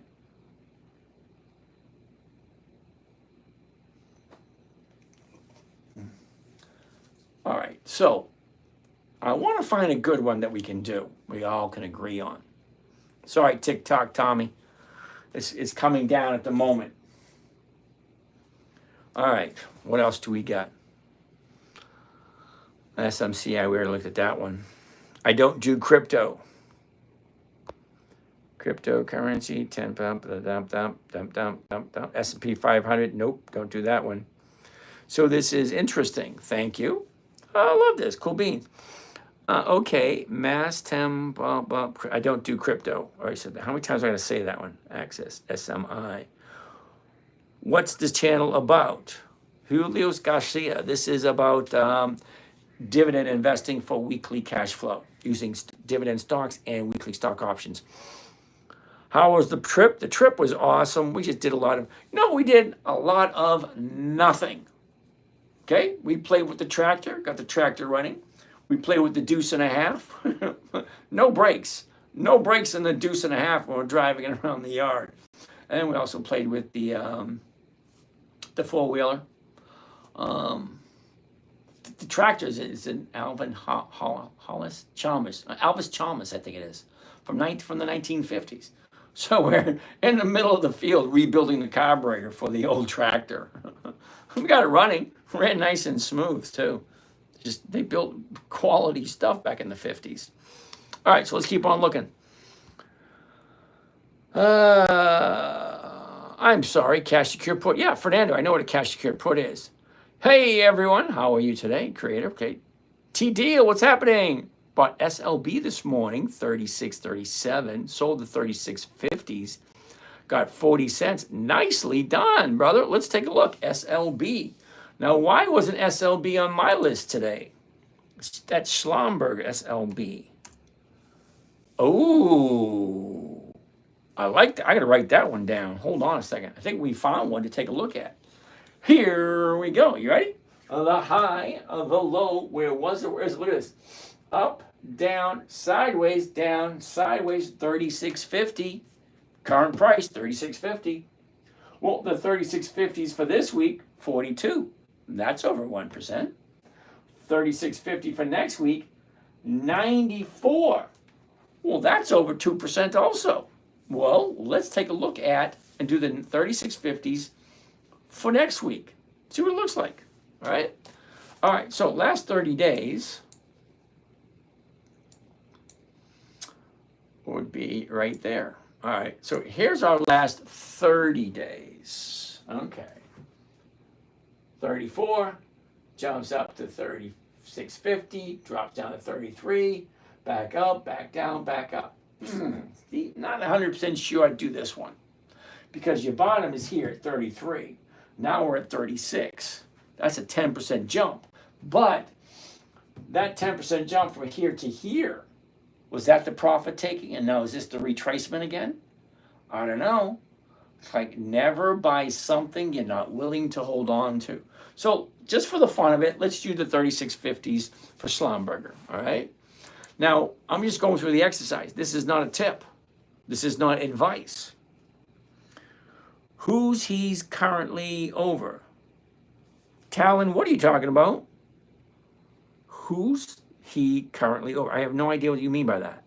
All right, so SLB. We're going to do the 36.50s. First thing we're going to do is we're going to change this right here from a single option to a covered call option. Right there. Now, 36.50s for next week. There it is. Now, I just want to do one contract so we know what the numbers look like at the market. Now, one thing I like about Thinkorswim, it sets everything up for me, and I get to look at a lot of information before I do anything. Now, remember when I said simple, safe, predictable, and consistent? Well, the consistency comes in with the fact that SLB has weekly options every single week. Now, if I buy the stock and I own some shares, I can every single week sell an option against that and create weekly cash flow. I call it creating cash producing assets, kind of like a rental house. If you buy a rental house, let's say you pay $300,000 or $400,000 for a rental house, and every month you get money from that. Well, at the end of the year, you get a rate of return. Well, here's the thing, the difference between a rental house and a cash producing asset using stocks. Okay, so if I took $400,000, bought a rental house, maybe I'll get $4,000 or $5,000 a month. But that's not all profit. Multiply that out through the year. What kind of rate of return am I getting on that investment? Well, let's turn around and let's do this. If I'm going to buy a bunch of Schlumberger, 400,000 of Schlumberger. What rate of return am I getting on a weekly basis? Let's check it out. All right, so that's the one I'm going to do. Hit confirm and send. Now, I always tell everyone, here's the order right here. In case you are confused, in case you need to go over it a few times, everything that I am saying is being recorded, and you can view it over and over again on YouTube. Okay, top left corner or whatever channel you're on. There's a link in the bio. They'll take you to my website, and there's over 1,100 videos, video, audio, and what do you call it? Verifiable trades that I make on a weekly basis. All right, so you can go back and you can listen over and over again. Rewind, play, rewind, play, rewind, play, rewind, play. Same thing. Okay, until you understand what I'm doing. It's a simple, safe, predictable strategy created specifically for a 9-year-old little girl. 9 years old. We haven't done that in a while, so I'm going to introduce you to in a minute. Talon Schlumberger. Okay. Ooh, meet Benjamin. Woohoo! Benjamin just signed up. Thanks, Benjamin. I'm sorry, I was distracted. Schlumberger initials, SLB. Okay. Let's keep on going. Ribbon. Ribbon's not 20 years old, dude. All right, so once you pull up the trade, once you figure out what you want to do, it either makes sense or it doesn't. Do you know who Schlumberger is? Is this a company you want to buy and hold on to? Well, it's on my list. Okay, they've consistently increased their profits. What else do you need to know? Well, let's read it. Buy one covered call, SLB, 100. Now that means it's a weekly. Okay, 18 July 25. Now you have to know how to read the order, because all it is a bunch of words and numbers, and it makes no sense whatsoever if you read it all at once. Let me show you the example. Okay, buy +1 covered SLB 118 JUL 25 36.5 call / SLB market colon whatever the hell that is to open cornerstone, whatever that is. That's it. It doesn't make sense if you read it all at once. You have to pause between each meaning. Here we go. You ready? Buy. Let's tell you what you're doing. Okay. Plus means how many? +1. Buy. +1. 1. Buy 1. Okay. Covered, which is the trading strategy of it. It's a covered call. Okay. So you pause. Buy 1 contract. Covered call. SLB, that's Schlumberger. Okay, 100 identifies whether it is a regular stock or it is a weekly optionable stock. 18 JUL 25. Well, that's the date, the 18th of July 2025. That's this coming Friday. Okay, that's all that is. Now, 36.5, well, that's the call option. 36.5 call option. Okay, the slash SLB, 36.5 call option against the stock, SLB. At the market, which means whatever the market price is first thing tomorrow morning. And then this right here, to open. Well, not stuttering. It's 2 trades, opening a stock trade and then opening an option trade. So it's 2. Well, anyway, that's the whole trade.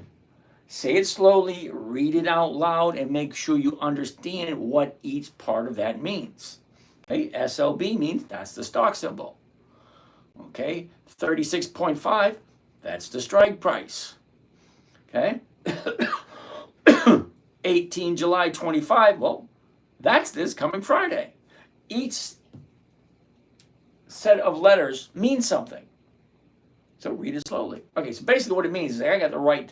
I'm going to buy 100 shares first thing tomorrow morning, and then I'm going to sell somebody the rights to buy it from me. Same price I just paid for it. What am I bringing in? What's my profit? Well, my profit, remember where I said predictable? Okay, simple, safe, predictable, consistent. Well, simple, it's one of the simplest strategies there is. Safe, it is safe, so safe they say you could do it in your IRA. So it is a safe trading strategy. So I'm buying something and then I'm turning around and selling it to someone else at the same time. So I'm buying it and selling it at the same time. It's kind of weird. Buying the stock, selling the right for someone to buy it from me at the exact same, almost the exact same price. And then I'm collecting a premium, 94. predictable. I know exactly what I'm going to make before I do it. I don't have to buy the stock and wait for it to move. I know what I'm going to make before I even do the trade. Well, this way, I can take the profit, divide it by what it's costing me, and that will give me my rate of return for this week. Okay, so let's find out. We're going to need the calculator for this one. Calculator, here we go. Marvelous money making machine. Calculator. I'm going to take the profit, 94 bucks. Then I divide it by this number here. Cost of the trade, including commissions and fees.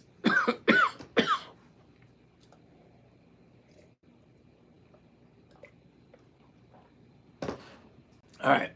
Cost of the trade, including commissions and fees, $35.56. $35.56. Now, that's 2.6%. All right, so think about it this way.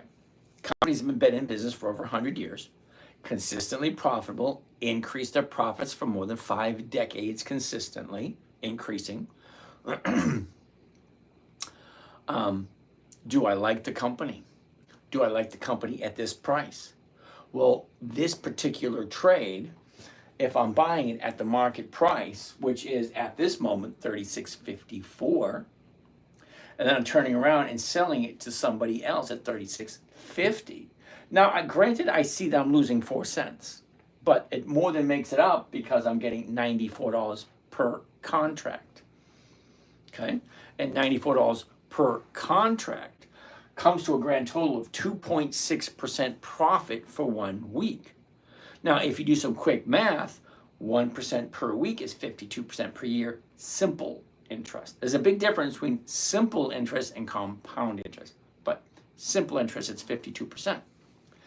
2% per week, it's 104% per year, simple interest. But 2.6% per week, that's got to be at least 130. Let's find out. Multiply this times 52, because there's 52 weeks in a year. 137. I was close. I said 140, 137. That's pretty close. But imagine that, doubling your money every year using a safe, predictable trading strategy created for a 9-year-old. Okay, now we haven't done it in a while, so let's do it right now. Haven't done it in a while. So let's go take a look at the website, and I'll introduce you to the little princess. See, there it is right there. The 10-minute trader. Simple, safe, predictable, 1% per week. Oh, that sounds familiar. Oh, this sounds familiar too. Look at this. Live nightly training, 9 p.m. Eastern Standard Time. Well, that's what we're doing right now. Okay, slide down a little bit more. Oh, look at this, something else. If you are looking to strike it rich overnight, this ain't it. It says it right there. I'm trying to tell people, this ain't for you. This ain't it. My main focus is simple, safe, predictable, and consistent 1% per week. That's over 50% per year. It's right there. All right, so come back up here. Hit the little hamburger. I got to make this thing a little bit better, easier to navigate. All right, there we go. Yeah, okay. Instagram, Twitter, Books by James. Yep, I've written 14 books. YouTube channel, podcast, TikTok, Facebook, LinkedIn, and Patreon. Okay, fine. So we want to go to the YouTube channel and see the little princess. Okay, and that should be the 10-minute trader. Yep, the 10-minute trader. Okay. 1,100 videos. Yeah, you have fun with that one. 1,100. Uh-oh, I only have one. Why is only one live tonight? Which one is that? Oh boy. That means the screen is not live. Oh boy. Hello. Oh boy. Hello.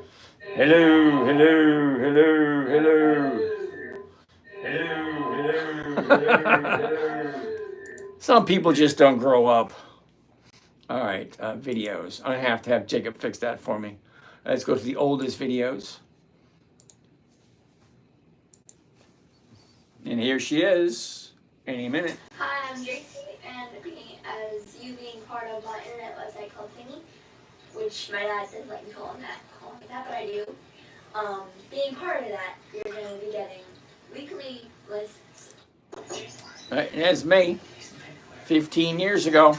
Had a lot more here back then. That means every single day you buy a different box. Seriously. I laugh every time I see that. But what I'm trying to get to, what you see behind me, that's my Ex-Dividend calendar. 15 years ago. It was a whiteboard. Anytime a stock was paying a dividend, I had to write it on the whiteboard. It was a little more complicated then.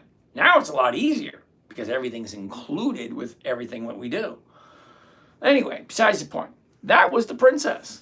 9 years old when she first started trading. That picture, that video, she was 11. So she'd been trading for at least 2 or 3 years by then. Let's get out of here. Don't need that no more, no how. Don't need that. Let's go back to here. All right, let's get out of there. And back to where we were. So, it created for my 9-year-old little daughter. Simple, safe, predictable, consistent, 1% per week. Now, let me go over the rules. All right? Rule number 1. Never buy something you don't understand or you don't want to hold on to long term. So, if you don't intend on holding it for the rest of your life, that means it's not worthy of your money or your investment. Don't buy it. If it's not worth the money that you're going to invest into it, if you don't know who they are and what they do, don't buy it. If it's not going to make you a profit right away every single week, don't buy it. That was the rule for my daughter. Never buy something that's not on the list. The list? Dividend Kings, Dividend Aristocrats, Dividend Champions, Dividend Contenders, Warren Buffett's list. It's over 300 companies. If it's not on that list, don't even bother with it. Because I'm trying to teach my kids, do not invest into a company that's not consistently profitable.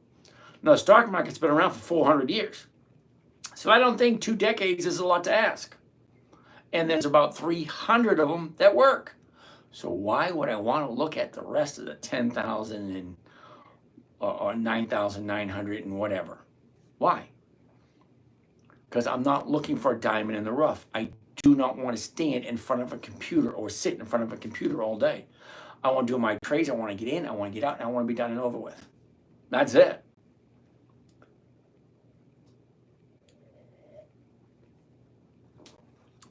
Somebody's asking me what Schlumberger is. Eagle 18. You actually have to do a little bit of research, brother. I can't do everything for you. What else do we have? So to deal, nice play on Schlumberger. If you play it right and it's consistent, well, they are consistently profitable. You know, you sold the 36.50. That's the one we're looking at. Yeah, the 36.50. $94 per contract. Wonderful. All you have to do is just make sure she's above 36.50 come Friday. If not, do another one next week. As long as you own the stock, you control what you do with it. If you sell a covered call against it, you're only giving somebody the right to buy it from you. You can always buy back that right. You can always take that right and roll it into the next week and pick up some more money. Okay, that's what I'm looking for. Consistent. Dice the Great wants to take a look at Realty. I can always tell a newbie when they get here. Always asking for stocks that just don't fit. Okay, so Dice the Great wants to take a look at Realty. All right, let's put in Realty. What do you see? Okay, what I see is 18 July, 15 August, 19 September, 19 December, 16 January. These are months of the year. That means this stock is a monthly optionable stock. Doesn't fit. Weekly options only. You cannot get weekly cash flow from a company that has monthly options. It's just round hole square peg, all right, square peg, round hole. Okay, it just doesn't fit. I'm looking for weekly cash flow, not monthly. Monthly just does not fit for me. DKG, evening, James. What all did you pick up this week? Oh, I don't even remember. All right, what else we got? Dice the Great wants to take a look at Ford now. He doesn't like O-Realty. Well, I don't like O-Realty. So we're going to take a look at Ford. Nope. Wasn't that quick? Remember I said anytime you look at a chart, it should take you 3 to 4 seconds? Well, that one took me 2. Well, not even 2. Less than 2. It doesn't take long. Okay? High, low, was, is. Look at the motion. Up, down, sideways. Big jump. See that big jump right there? Sitting all by itself. Well, here's your bottom right here. TDS day. Okay? And then, right here now. That's a big jump. Well, you zoom in a little bit closer. What do you think? Is now the time to buy? No, now it's the time to sell. Okay, bottom is here. Stock goes up, comes back down, goes back up. Not time to buy, time to sell. Eric wants to take a look at Albemarle. ALB. Interesting. Okay. High, low, was, is. Look at the motion. Down, up, down, up. What's going on here? Again, this is a stock we already own. We already bought it a couple of weeks ago. Okay. Look at the bottom, right? TDS day right there. Now we're here. Look at all the motion, though. Look at the flow. Okay, down, up, down, up, down, up, down, up. Well, where do you think it's going to go now? It's at a new 30-day high. Usually, okay, not 100%, but usually, more often than not, a 30-day high and a 30-day low is a perfect opportunity for a turning of events. Okay, 30-day bottom, stock turns around, goes back up. 30-day top, stock has a tendency to go back down again. They can be very predictable if you know what it is you're looking for. The blue screen of death. I have no idea what that one. Alibaba? Okay. Hello. Were you anywhere near Arcadia? Absolutely, John. Sarasota is not that far from Arcadia. All right. ALB. Nope. SMCI. You still think it will hit over 51? We just looked at SMCI about 15, 20 minutes ago. And be totally honest with you, I don't remember what I said about it other than the fact that I don't like it because they don't have dividends. Do I like MO? Altria? Love MO. Abe, what's happening? He wants to take a look at Altria, MO. I did lose money on MO this year. That was one of the stocks I lost money on. Here we go. High, low, where was it? Where is it? Look at the motion. Up, down, up, down, up, down, up, down, sideways. 59, 54. So the 59, 54, well, 59 is going for 73. That's not going to quite make it, is it? Okay, current price, 59.50. So the 59 is going for 73. The 60 is going for 20. Now, next week, 103. 60 is going for 50. Kind of like right there. Let's take a close look at those numbers. Let's move this out of the way. Oh, yeah. Going to have to say no to this one. Now, here's the reason why. Okay. Up, down. Up, down. Up, down. It's starting to come down already. Because that's the pattern. Certain stocks have certain patterns. That's what we're looking for. When we're looking at the 90-day, let's go back. Okay, this is about 90 days. Okay, up, down, up, down, up, down, up, down, up, down. Up, down. The change of direction has very distinct patterns, which is what we are doing. We are the buyers, we are the sellers. Well, right now, it's obvious to see Okay, down, up, down, up, down, up, down. It's in a downward trend at this moment. Now, don't get me wrong. I love Altria. I do. But I'd say sometime next week or the week after. I'd say 2 weeks. That's not enough time to make a good move.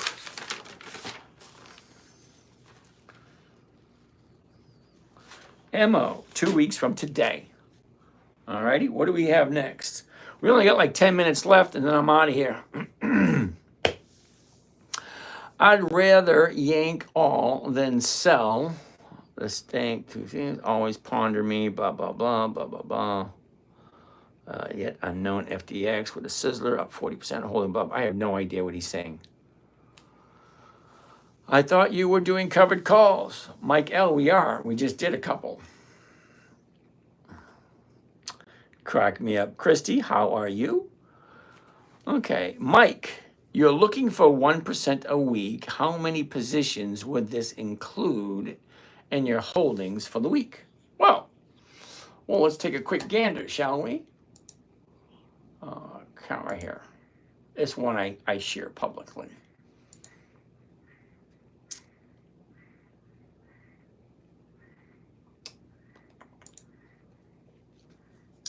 Come on. 1, 2, 3, 4, 5, 6, 7. 7 positions this week in this account. Now I got 7 accounts. I share 3 of them publicly. This is one of them. Okay, so on average, I like to keep it under 10 positions per account. Makes it easier to manage.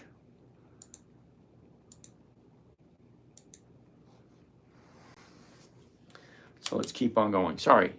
Take this one, has no dividends. Never mind. All right. My IRA account is in Fidelity, and it's a little more confusing than Schwab, afraid to make mistakes. Hey, Tommy, I don't blame you. Now, you can do an 80 trading platform you want. Now, I've seen, okay, Fidelity's trading platform. It doesn't take long to figure it out, but I don't like it. I'm trying to say something nice about it. You know, for some people, it's okay. For what I'm doing, I like Thinkorswim because I get my chart right here. The chart tells me everything I want. Everything I want to know. What direction is it going? Oh, great. Well, here's the stock information right there. And here's the option information. Oh, that's what I'm doing. I'm buying stocks and selling covered calls against them. It's a simple, safe strategy. So this one works better for me. Now, there's a few accounts. Now, I do have a Robinhood account, but I have to go from one screen to the next to the next. And you know what? I'm finding myself having to write stuff down. Well, here I don't have to because I can see this here, I can see this here, and I can see this here. That's 3 different things I'm looking at. Now, I can add more to it if I want to, but this right here works for me. And if it works, don't fix it. It's kind of like the motto I grew up with.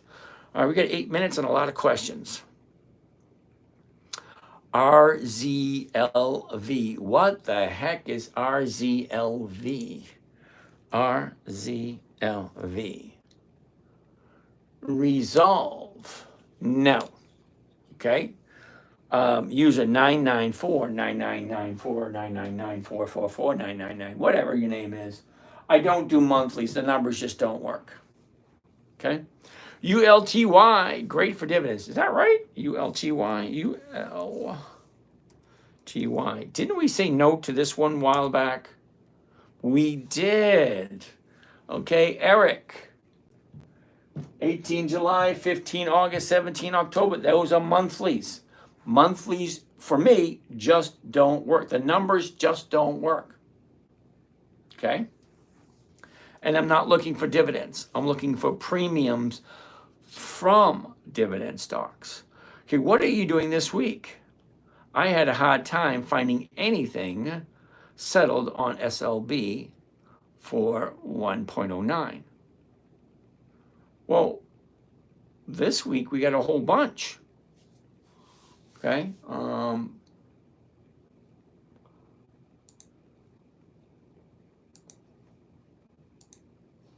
Okay, Devon Energy, Harley-Davidson, Hertz, Kohl's, Macy's, Riot, Riley. What else? I got a few others.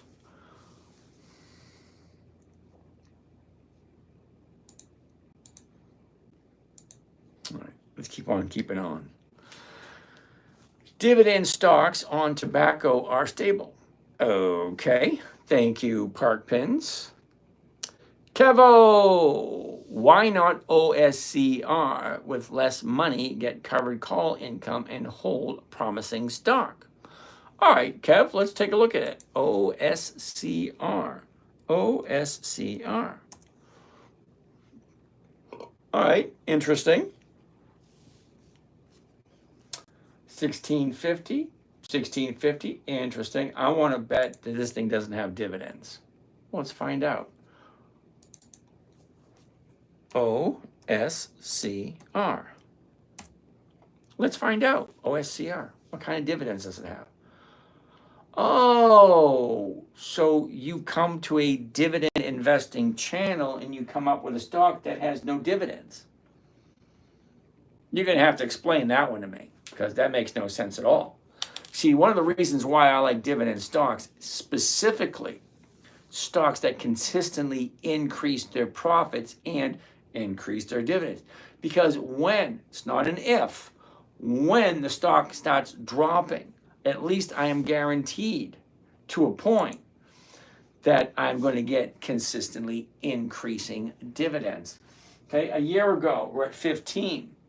We shot up to 24. Now, from 24, we dropped all the way down to 11. That is a 50% drop. It has no dividends, so what am I collecting along the way?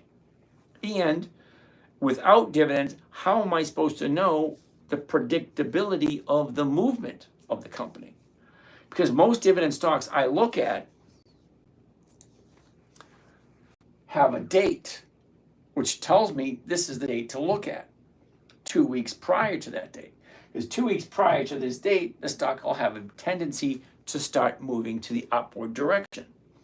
And moving to the upward direction when the dividend is approaching, well, that gives me a little bit of an edge over other people. So if I know the stock is going to move, well, I want to use a trading strategy that best suits the move that the stock is about to make.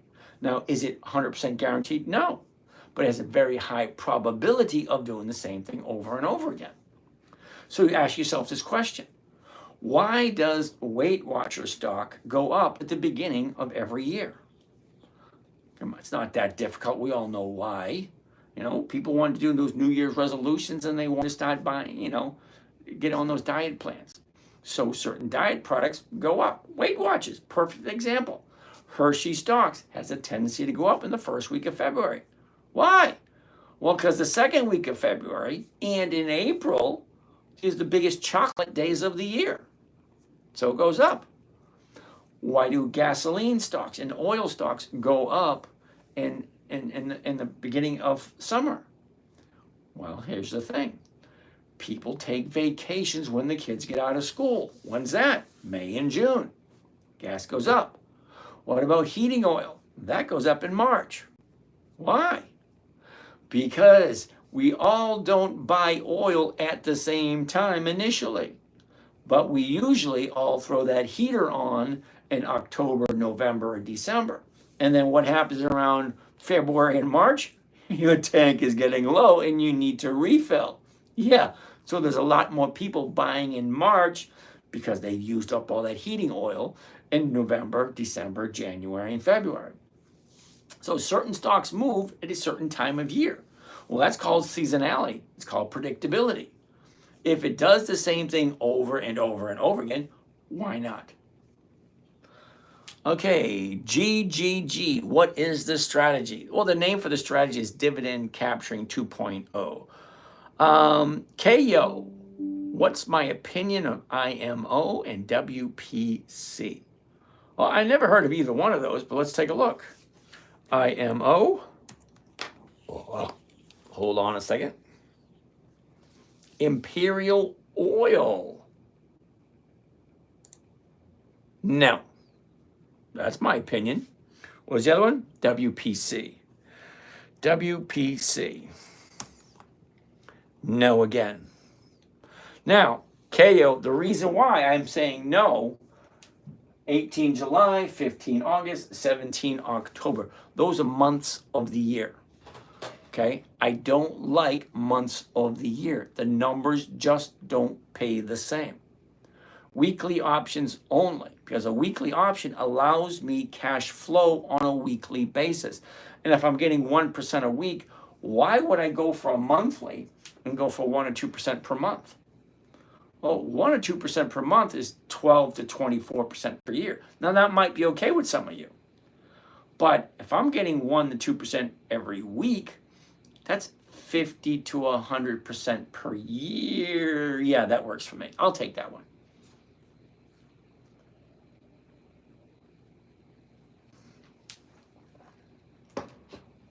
All right. Next. Tree 091. You made 67. Oh, that went down the wrong way.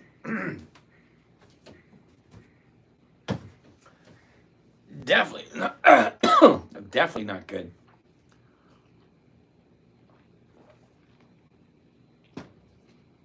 All right. Tree 91. You made 67% from selling options. Yeah. So far. Simone is in the house. Yes, but if you sold Riley calls within the last 2 weeks, you'd be underwater. Ran up too fast. Hold that thought. I always love people telling me what I could, what I can't do, what I shouldn't do. Riley. Okay, let's bring up Riley. R-I-L-Y. Okay. Riley. View trades. All right. Buy. 380. Okay, so I bought at 380. 18 July, which is next week. $3 call, which is they're giving someone the right to buy it from me at $3. I picked up 33 cents per share. Now, let's do some quick math. If I bought it at 388, I sold the option at 3, and I collected 33 cents. Well, 33 cents is 11% of $3, but it's still less than the 38.88 that I paid for it. Okay, hold on a second. Do you see this right here? 3/3/25 means I bought it in the first week of March. Okay, so for the fun of it, let's go to account statement and let's put in right. Oh, look at that, it's already there. So I want to go back all the way to, all right, so I want to go to March 3rd, right there, March 3rd. There we go. All right, so I bought Riley initially March 3rd. These are all the option trades I did against that position. See, right here, the green. Now, green is buying, red is selling. Okay, so I don't think it's good, bad. It doesn't work that way. Okay, green is when I bought something, red is when I sold something. All right, so let's go hear it first.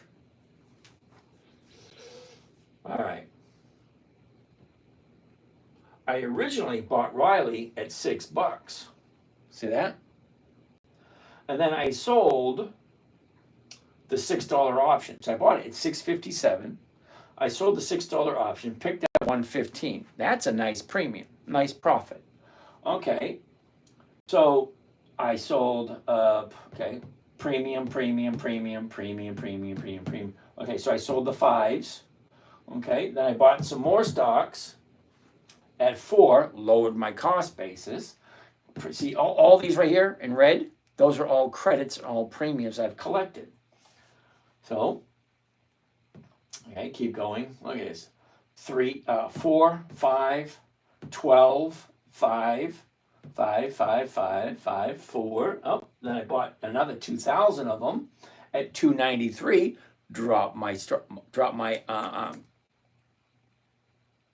Lower my cost basis. All right, and I keep collecting, 7, 5, 9, 4, 3, 3, 9, 9, 9, 6, 6, 6, 6, 4. Okay, so I've collected all this money from Riley, and you still think I would be better jumping in and then selling? It gives me, see, 9 cents on a $3 stock is 3%. Okay, 8 cents is just a little below 3%. 6 cents is 2%. Okay, 8 cents is over 2.5%. 4 is over 1%. So if you add these up every single week, since I first jumped in, well, I'm making a nice profit on a weekly basis. So why would I want to sell it? And from what you're saying, you'd be underwater. Well, no, I'm not. Because, see, I still own it. Okay, nobody has taken it away from me yet. And with the big jump tomorrow, well, more than likely I'll get in today.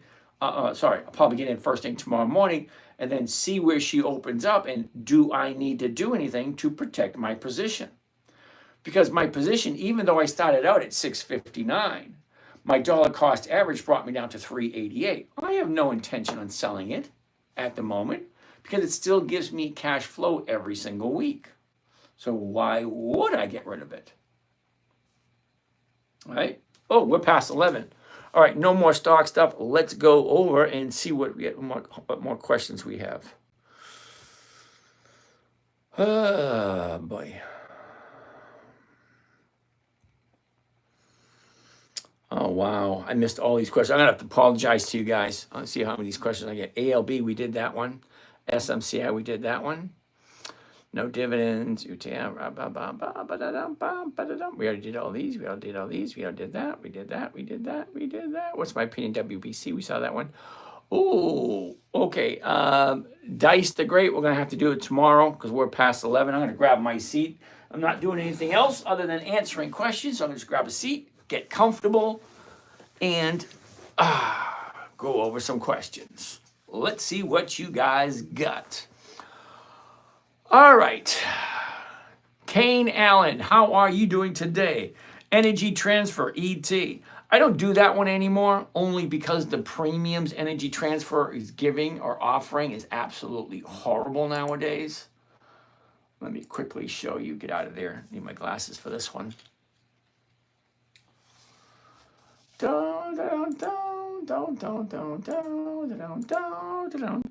Energy Transfer. All right. See this right here? Energy Transfer.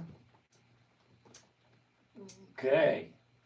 1 strikeout, you're getting 5 cents. Yuck. 2 strikes out, you're getting 1 cent. 3 strikes out, you're getting 0. Same thing down here. The premiums for Energy Transfer, okay, a couple of years ago were great. But nowadays, it's not so great. Yeah, that can turn off. Don't worry about that one. All right, to deal. What are you doing this week? I couldn't find much. We already talked about that one. Secretariat, yep, we talked about that one. Look at VLT. Amanda, I'd love to look at it for you, but we're past 11 o'clock. Misty, ain't happening, brother. Okay, Kane Allen, seriously. I know the numbers that Misty's offering seems unrealistic only because it is. Okay, you got to take a look at how often has that company increased its profits over the last 20 years. You're going to find out it falls short.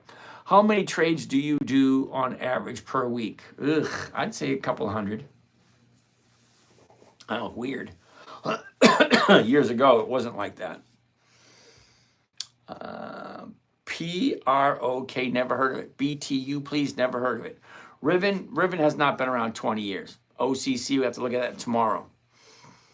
Uh-oh. Putting my entire 401k into TQQQ. Is this a mistake? Now, I would love to tell you hell no, because I wouldn't do it, but that's me. See, I know absolutely nothing about you. So you telling me you're putting all your money into TQQQQ, I can't tell you one way or the other what to do. Okay, you want to have a conversation with me and give you my honest opinion. Yeah, you need to send me your phone number. I'll give you a call. And I'll tell you why I don't like that idea. But that's me, because I'm looking for something different. I'm looking for a weekly cash flow. And I don't mind putting in 5 or 10, 15 minutes every single day because I'm retired. Okay. So when I was working, okay, I'd get up 6 o'clock in the morning, do the shower, shave, all that kind of nice, neat, fun stuff. And then I'd sit in front of my computer and I'd say, what or where is the best place to put my money this week? Okay. So from that, well, now this is all I do. Okay, now it's just me at the moment. I will be hiring new people because it's just getting too many people out there wanting this information. But anyway, seriously, if you want a conversation, if you want to chat, I promise I won't try to sell you anything. If you want to just have a conversation, talk about stocks, drop me your phone number. I'll give you a call personally, me. Okay, well, I'm going to pawn it off on someone else. I'll call you myself. Okay, now I do have to warn you, there's about 30 other people pretending to be me. So if you get an email, a text, a WhatsApp, a Telegram, anything like that, saying it's me, yeah, it ain't. I'm going to let you know right now. I don't do that. All right? If you want to have a conversation with me, pick up the phone. I will call you. All right. Instacar, LAG. No idea who they are. How many trades per week? I already did that question. UFC edits LOL. I have no idea what that means. Where did I go on vacation? Moosehead Lake up in Maine. What did you do with your Riley positions? I rolled them into next week, like I always do. Okay, anytime I see 2 to 3% that they're offering for me to roll it forward, yeah, I'm going to take it. But I think I got like 2% on Riley this morning. That's why I rolled it forward. Thank you for running through SLB. You're welcome. Do you like Altria? Abe, we already looked at Altria. I love Altria, just not this week for me. Rambles and brambles. If you have a pen and paper, can you flip your camera so the chart isn't backwards? Here, watch this. Watch me flip my camera. There you go. I flipped my camera. What do you think? Sorry, YouTube doesn't actually make it easy to flip the image. Okay? So the other cameras do allow me to flip the image, but YouTube does not, as far as I know at the moment. All right, let's keep on going. This Friday is not the 18th.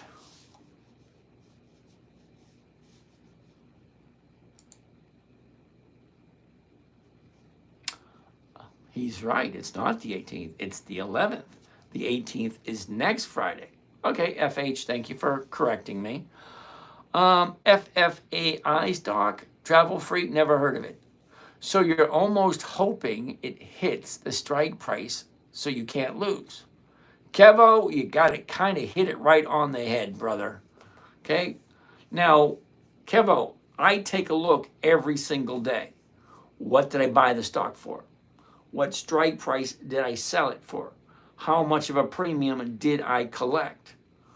What does that mean for this week and going into next week? These are all questions I ask myself and answer every morning. Okay? I get 2 main criteria. Number 1, consistency of profitability. Number 2, safety of my capital. I do not want to lose. What the heck? Teleport. Okay, I have no idea what that means, Instacar. All right. Will, have you looked into Humaseat? Just got approved by the DOD. No idea who they are. Club Med Tom, how did you compile the list of 300 stocks? Most of the 5 lists have monthly options. Yes, I know, but enough of them have weekly options to make it worthwhile. Will you review penny stocks? Nah, they're just a waste of time for me at this point in my life. Okay, there are other people out there online that do penny stocks and IPOs. I just don't because I'm 61 and there's no guarantee with penny stocks or IPOs. Thoughts on CCJ? We'll have to look at that tomorrow. Wait, you said you don't like monthly dividends. You only want weekly dividends. Okay, Chauncey Treats. All right, listen closely. I invest in dividend stocks for weekly cash flow. Not once in there have you ever heard me say weekly dividends, because as far as I know, nobody has weekly dividends. There's a huge difference between weekly options and monthly options. I don't do monthly options because they just don't pay enough. I only do weekly options. Okay? I came in and didn't hear what you said. That makes sense. Stephen Martinez, MPW and Kohl's still haven't hit target in 1 month and I'm up 7%. I feel bad for you, brother. But I do I do have some MPW and I do have some Kohl's. So I'm right in there, the same place. Crossroads, Fidelity has how-to videos. Awesome. Alex, good day today. I sold my positions for the week. Double awesome. Does Schwab give a % of interest on uninvited money like Robinhood? I mean, uninvested money like Robinhood. I believe they do. Don't quote me on that. Some things I just don't pay attention to, and that's probably one of the things, though. I don't. Brian, I can't for the life of me get my chart to look like yours. Well, Brian, send me your phone number. I'll give you a call, and I'll walk you through it. It's not that difficult. How do you pick the best stocks? Legendary Sleep. You ready? Dividend Kings, Dividend Aristocrats, Dividend Champions, Dividend Contenders, Warren Buffett's list. Any other person that you admire who's a good trader, who's consistently profitable, if they have a list and it makes sense, never buy anything you don't understand yourself. If you don't know who they are and you don't know what they do, don't do it. Bobbis, FTD. Is that the florist? I don't know. Okay, we'll have to look at it tomorrow. Okay, EC, Xerox. I'll take a look at that one tomorrow. Kevo. So if you get into holding rather than called away, does the dividend income help? Well, yeah, of course. Now, I originally started out just collecting the dividends, doing dividend capture, which was a total different strategy. Okay, at first, I didn't do weekly options because it was too confusing and I thought it was too risky. But as you look at something, if you look at it long enough and you begin to understand it, well, I can get weekly cash flow using weekly options. And it's safe as long as you understand what it is you're doing and what it is you're looking at. Do options have a stop loss? I've never bought one. Ava, darling, if you've never done one, you probably shouldn't. Now, if you have any questions, that's what your broker is for. You can say, Mr. Broker, can you please explain to me how a covered call works? Now, there are literally hundreds of videos available online explaining what a covered call is and the safety of a covered call. Now, it's specifically for cash flow. It's not really meant for capital appreciation. So if you want your stock to go from here straight up, you're in the wrong place. That's not what this is. This is not what this channel is about. This channel is slow, boring, monotonous, pitiful, crappy, 1% a week. But it's safe and consistent. So if you're okay with safety and consistency, well, this could be possible for you. Keep on going. What else do we have? Low battery. Low battery. So I gotta play swappy changey. I just gotta get some new cords. How's that? Just buy some more cords, cheap bastard. I go through so many cords per year. Don't ask me why. They just sit here and plug into the phone. That's it. I don't unplug them and plug them in. Just anyway. So, Ava, darling, hope that makes sense. If you want to chat, drop me a DM with your phone number. I'll give you a buzz and we can chat. Promise I won't sell you anything. I won't try to sell you anything. Rocket Barber, what made you go for Riley? It doesn't have dividends, but looks like an amazing premium. Okay, Rocket Barber, you're absolutely 100% correct. It doesn't have dividends. But here's the thing. When a client calls me up and say, hey, James, I like Riley. Let's buy some. That's how it works. So when I'm trading money for someone else, when I'm making trades for someone else and they tell me to buy Riley, okay. And if I do it for 3, 4, 5, 6 months and it's consistently profitable, yeah, well, why not buy it for everyone else? Is SoFi a good platform for investing? Any other suggestions? Okay, SO Frenchie, I don't do SoFi. All right, I think it might be the dividends or the fact that it's not old enough yet. XRP. Yeah, Lorenzo. XRP's not been around 20 years.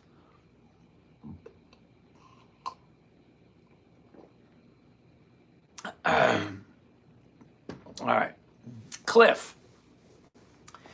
If you're really right, could buy a couple strikes in the money, you'll really collect some premium. Cliff, before you do that, it sounds accurate, okay?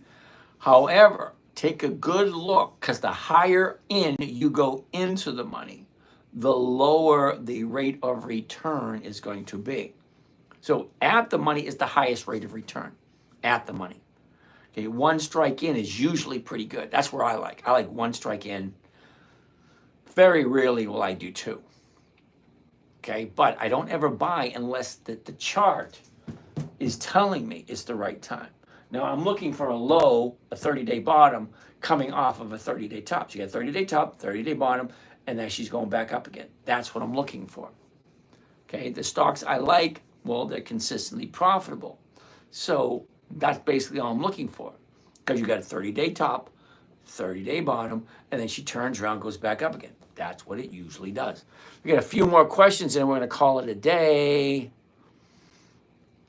The power of compound interest is insane. Jax, you are 100% correct. Okay, so that's all the questions here. Only thing we got left is YouTube. And I really do not want to do YouTube because some of you people on YouTube come up with the weirdest stuff. And I really need a moderator over on YouTube. Okay? So, moderator on YouTube, if anybody wants to, anybody who's been here for a while and really wants to get into the moderating, getting rid of some of the trolls, lack of a better word, trolls. Do I like DGRO? Okay, John Martin, I have no idea who DGRO is. Thanks for sharing, Ava. You're welcome. Okay, Ava, I'm here every single night. You want to come back and ask questions, see what I can do. You want to drop me your number, I'll give you a buzz. We can chat, see if this is right for you. It's slow, it's boring. It's only 1% a week. It's not that big of a deal. There. I would love to moderate for you. I'm Mark Kreiner on YouTube. Okay. Well, YouTube, I'm getting a lot more action on lately, and a lot of them are just trolls asking stupid questions. I'm at the point where I really don't even want to look at the questions on YouTube anymore. And I feel bad because some of them are decent and some of them are just horrible. Yeah, looking at it now. Thank you, Cliff. It's back to front. We've done that. Jeff, if someone exercises the call early, do you usually buy more stocks and sell another covered call within the same week? Okay, Jeff, listen closely. Always going to be a numbers game. Meaning, what does it look like it's going to do? Okay, always look at the chart because the chart tells you what we, the buyers and sellers, are doing. Okay, as it goes up, we're buying. As it goes down, we're selling. It's elementary. It's simple. Okay, but here's the question. What am I buying it for? What strike price am I selling? What kind of a premium am I going to collect? Is that 1% or more? And then you ask yourself the question is, do I like this company? Okay, if it goes up, eventually it's going to come down. And as it's coming down, eventually there's going to be a bottom where she turns around, goes back up again. That's what I'm looking at. Mr. Palad, you look like Obama. Oh, that's a horrible thing to say. Just made a beautiful percentage today on USK. Yep, whatever. All right, Samuel. Tiny Coco, how are you today? Big money. Samuel, how are you doing today? I'm doing this in my Roth. There's nothing wrong with that at all, Cliff.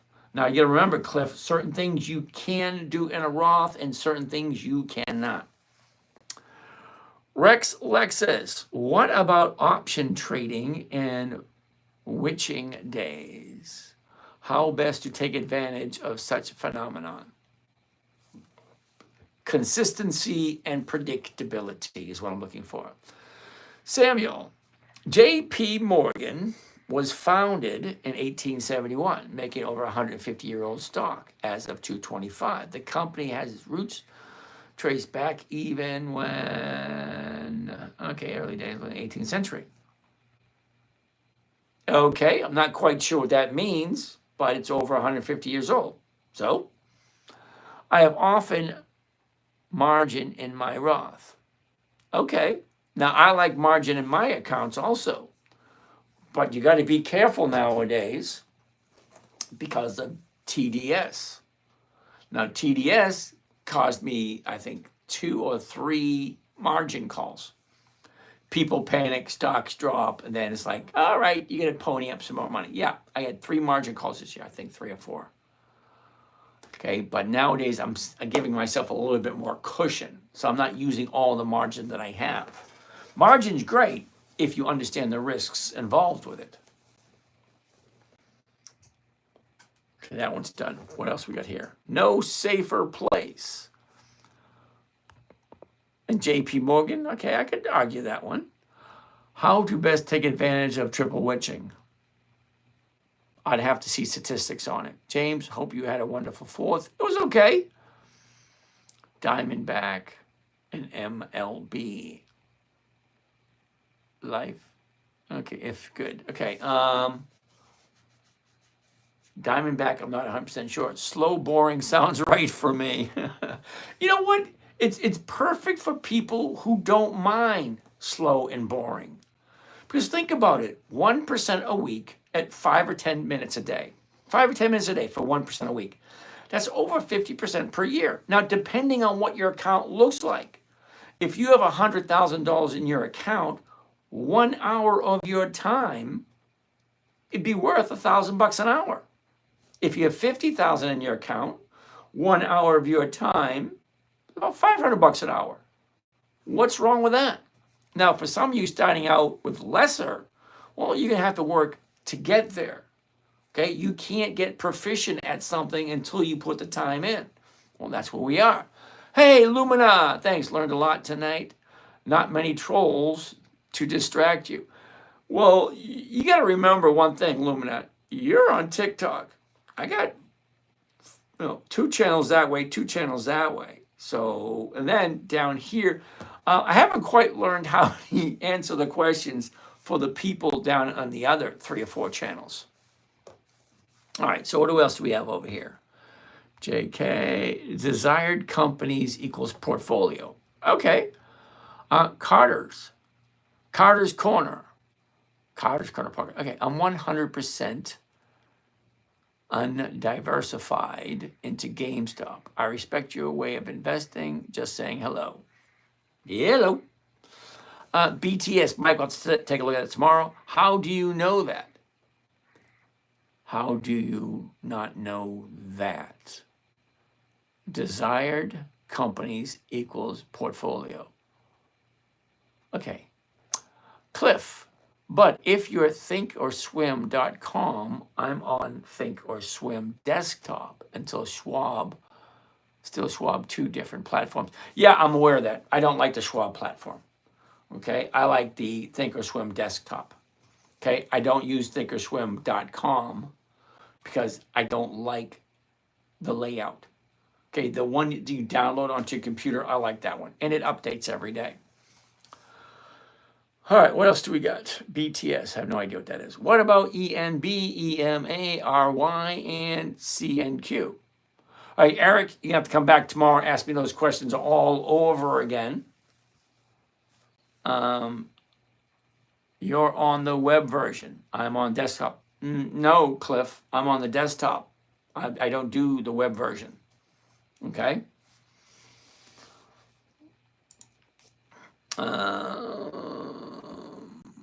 What are you teaching? Investing for weekly cash flow. Abby Ann, how are you today? XX was a blessed day today. Penny trade. I don't do pennies. KO is and low. Coca-Cola and lows. Do you play those? Absolutely, Leo. Don't think so. Mine looks nothing like yours. All right, Cliff, you do realize, okay? Well, I don't want to insult you in any way, but I've been doing this long enough, okay? And I know the difference between the mobile version, the online version, and the desktop version. Now, the desktop version I've been using for the past 20 years. Well, probably more than 20 years.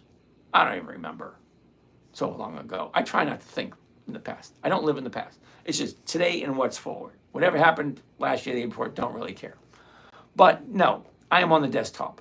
Okay? Trust me. I know that one. I've been using it over 20 years. I know the difference. Tip. To make a lot of money in the stock market, have a lot of money to start. You're welcome. More capital you have, the easier it is. Okay, see, Rob, I'm going to disagree with you because if you start out with $100, 1% of $100 is 1%. And if you get 1% of $100 every single week, end of the year, you'll have $15 or 50% more. Okay, so if you have 100,000 in a year, you have 150,000. It's still 1%. 1% of a million is still 1% of a million. So 1% every week is 50% per year. The mobile version is a nightmare for me. Yep, I got that one. Only if your seasoned starter should always have a small account and small money. Absolutely. I'm gonna agree with you, XX. You can customize your desktop layout. Absolutely. I always tell people, you want me to help you? Hey, Drozik, just showed up, dude. I'm getting ready to leave. I tell everybody, if you want me to help you do it, I actually have a video on YouTube on how to set up Thinkorswim so it looks like mine. It's not that difficult. All right, let's keep going. Do you ever have a taxman on your show?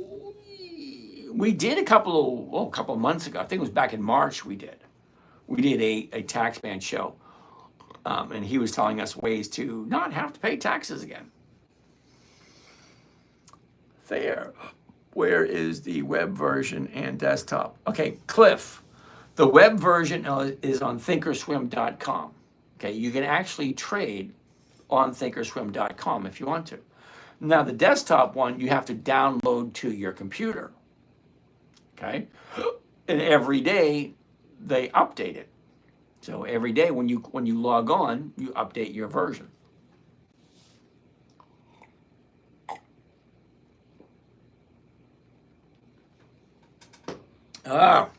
Stevie, I don't pay capital gains taxes. No, why would you? Don't get me started on taxes. It's one of those things I don't like to talk about because the walls have ears. Most equities are correlated thanks to ETFs. So you know. Okay. What's my thoughts on K-View? You have to talk to me tomorrow about that one. OKL is a good scalp. Okay. Is there a fee where you buy and sell? Okay. Every place where you buy and sell, there is a fee. Okay. Every single platform has fees. Nathan S. Gambling. Thank you. How do I get to your other video with Thinkorswim? It would be on The 10MinuteTrader on YouTube. What are your thoughts about the Trump tariffs affecting the stock market August 1st? Don't know, don't care. Okay, can you check Intel for me? Okay, we can check Intel tomorrow. I'm just answering questions. Okay, it's 11:30. It's past time for me to go. Wait a minute. Stevie, what do you mean, wait a minute?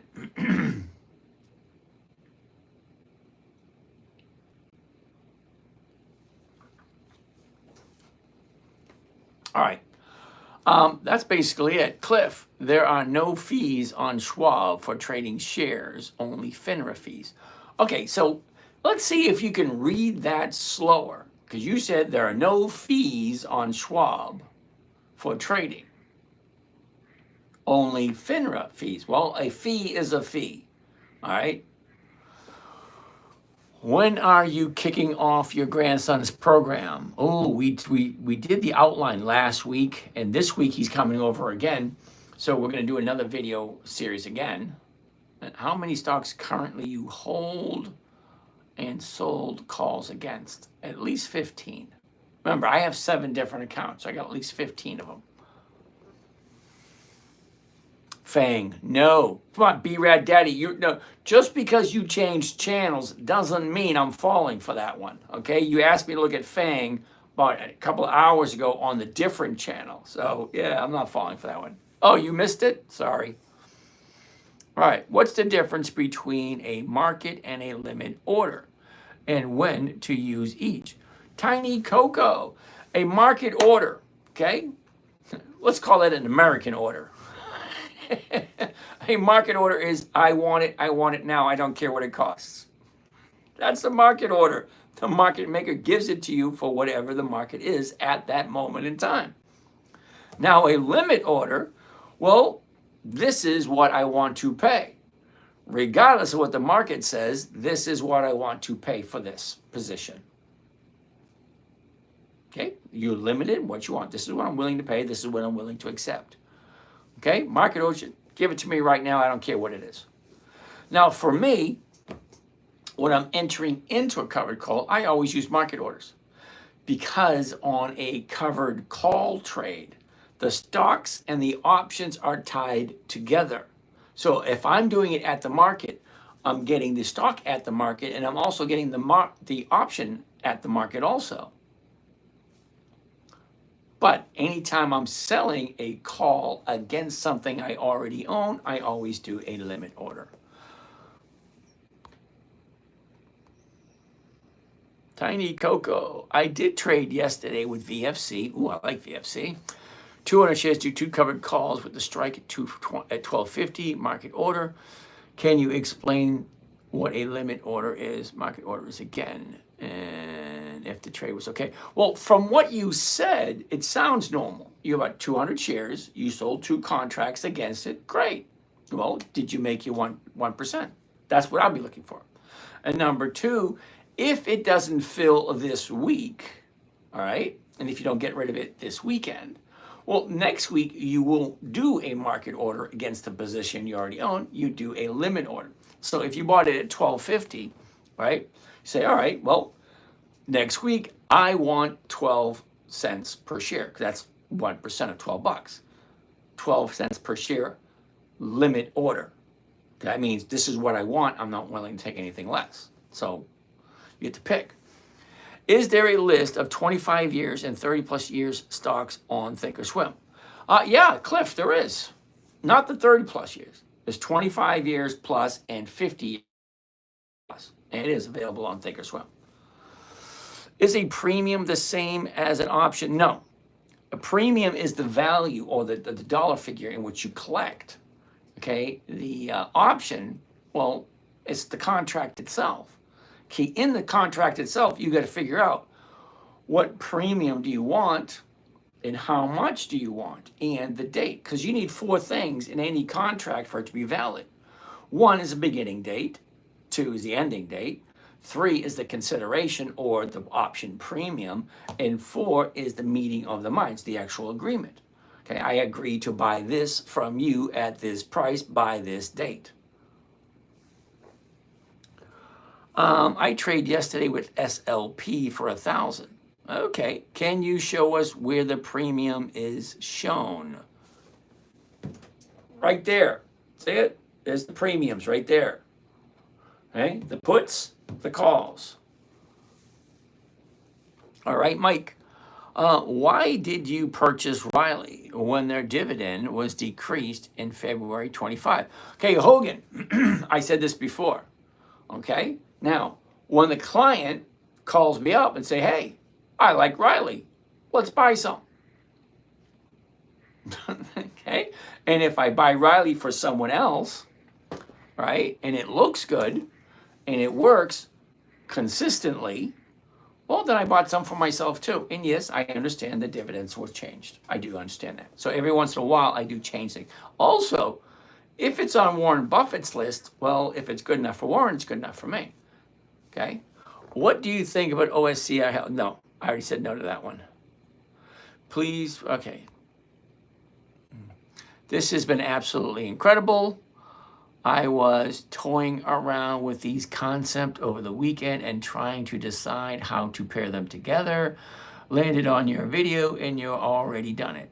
All right, Mark. Sorry to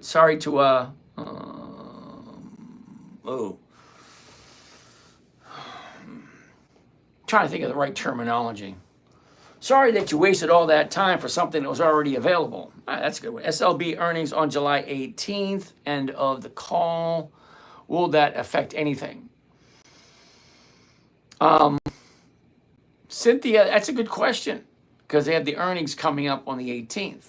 Well, am I getting in and out of it this week or am I willing to hold on to it longer term? Okay, so sometimes, okay, earnings, when they're good, stock can go down. Well, sometimes when earnings are bad, the stocks can go up. So I found over the years that earnings report are not usually 100% accurate. Okay, so if you see a positive earnings, there's no guarantee the stocks can go up. If you see negative earnings, there's no guarantee the stocks can go down. So the question probably might be better is SLB consistently profitable? Have they consistently increased the profits in which they share with their dividend, with their investors? Okay, so and are you willing to hold on to it? Okay, there's a lot of different questions you need to ask. Number one, do you like the company? Number two, do you understand what they do? Number three is, are you willing to buy and hold it if the chart tells you it's the right time? Because as a stock is at the high, it's not time to buy. As it's at the bottom, it's not time to buy either, in my opinion. Okay, I like to buy it when the stock hits the bottom and then bounces off of it. Because they only go two directions. They go up or they go down. That's it. Mark Johnson, you are live. Yes, I am. MBM, hi, what's your opinion on the saying, let the money work? Is this even possible? Well, of course it's possible. I let my money work every single week. Okay? Every week. Every stock I own is a weekly optionable stock. I don't have any speculative stocks whatsoever. I don't have any growth stocks whatsoever because I'm not looking for growth at this point. And this is a big one. I'm not looking for growth at this point in my life. Okay, I'm already retired. However, my account was going to grow at retire until when I retired, well, it already did that. Well, now I'm at preservation of capital and cash flow point of my life. So I want the capital to stay where it is and go up slowly as I get income from it every single week. So it depends on what phase of life you're in. Are you in the building phase? Or are you in the retirement phase? Or are you in the starting phase?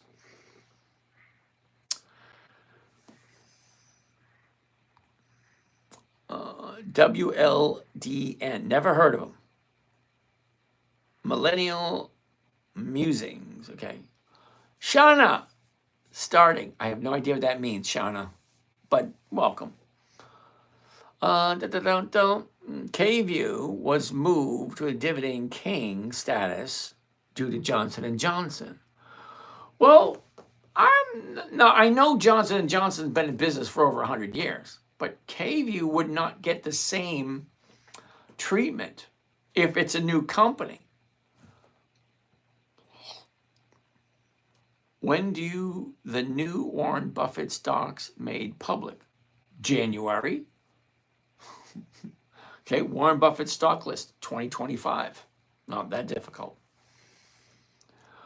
Are all the all of those are charity stocks?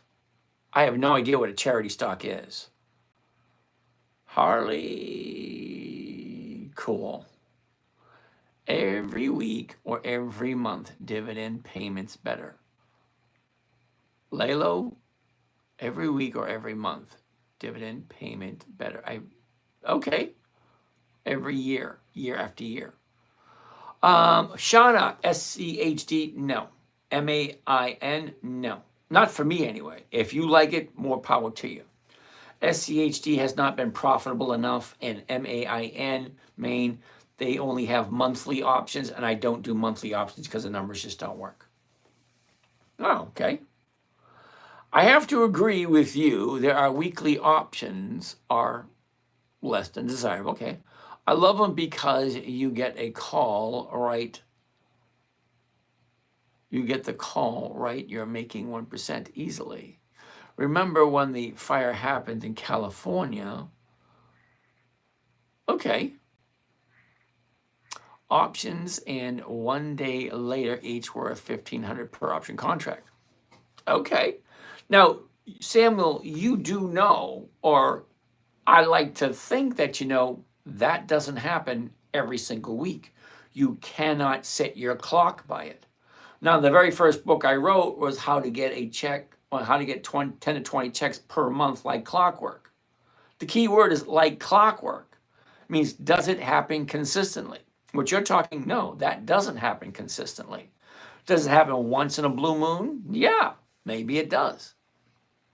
I'm sure if you join, you talk about selling puts on the opposite side and get assigned. Cliff, absolutely. I give away one trading strategy for free, Cliff.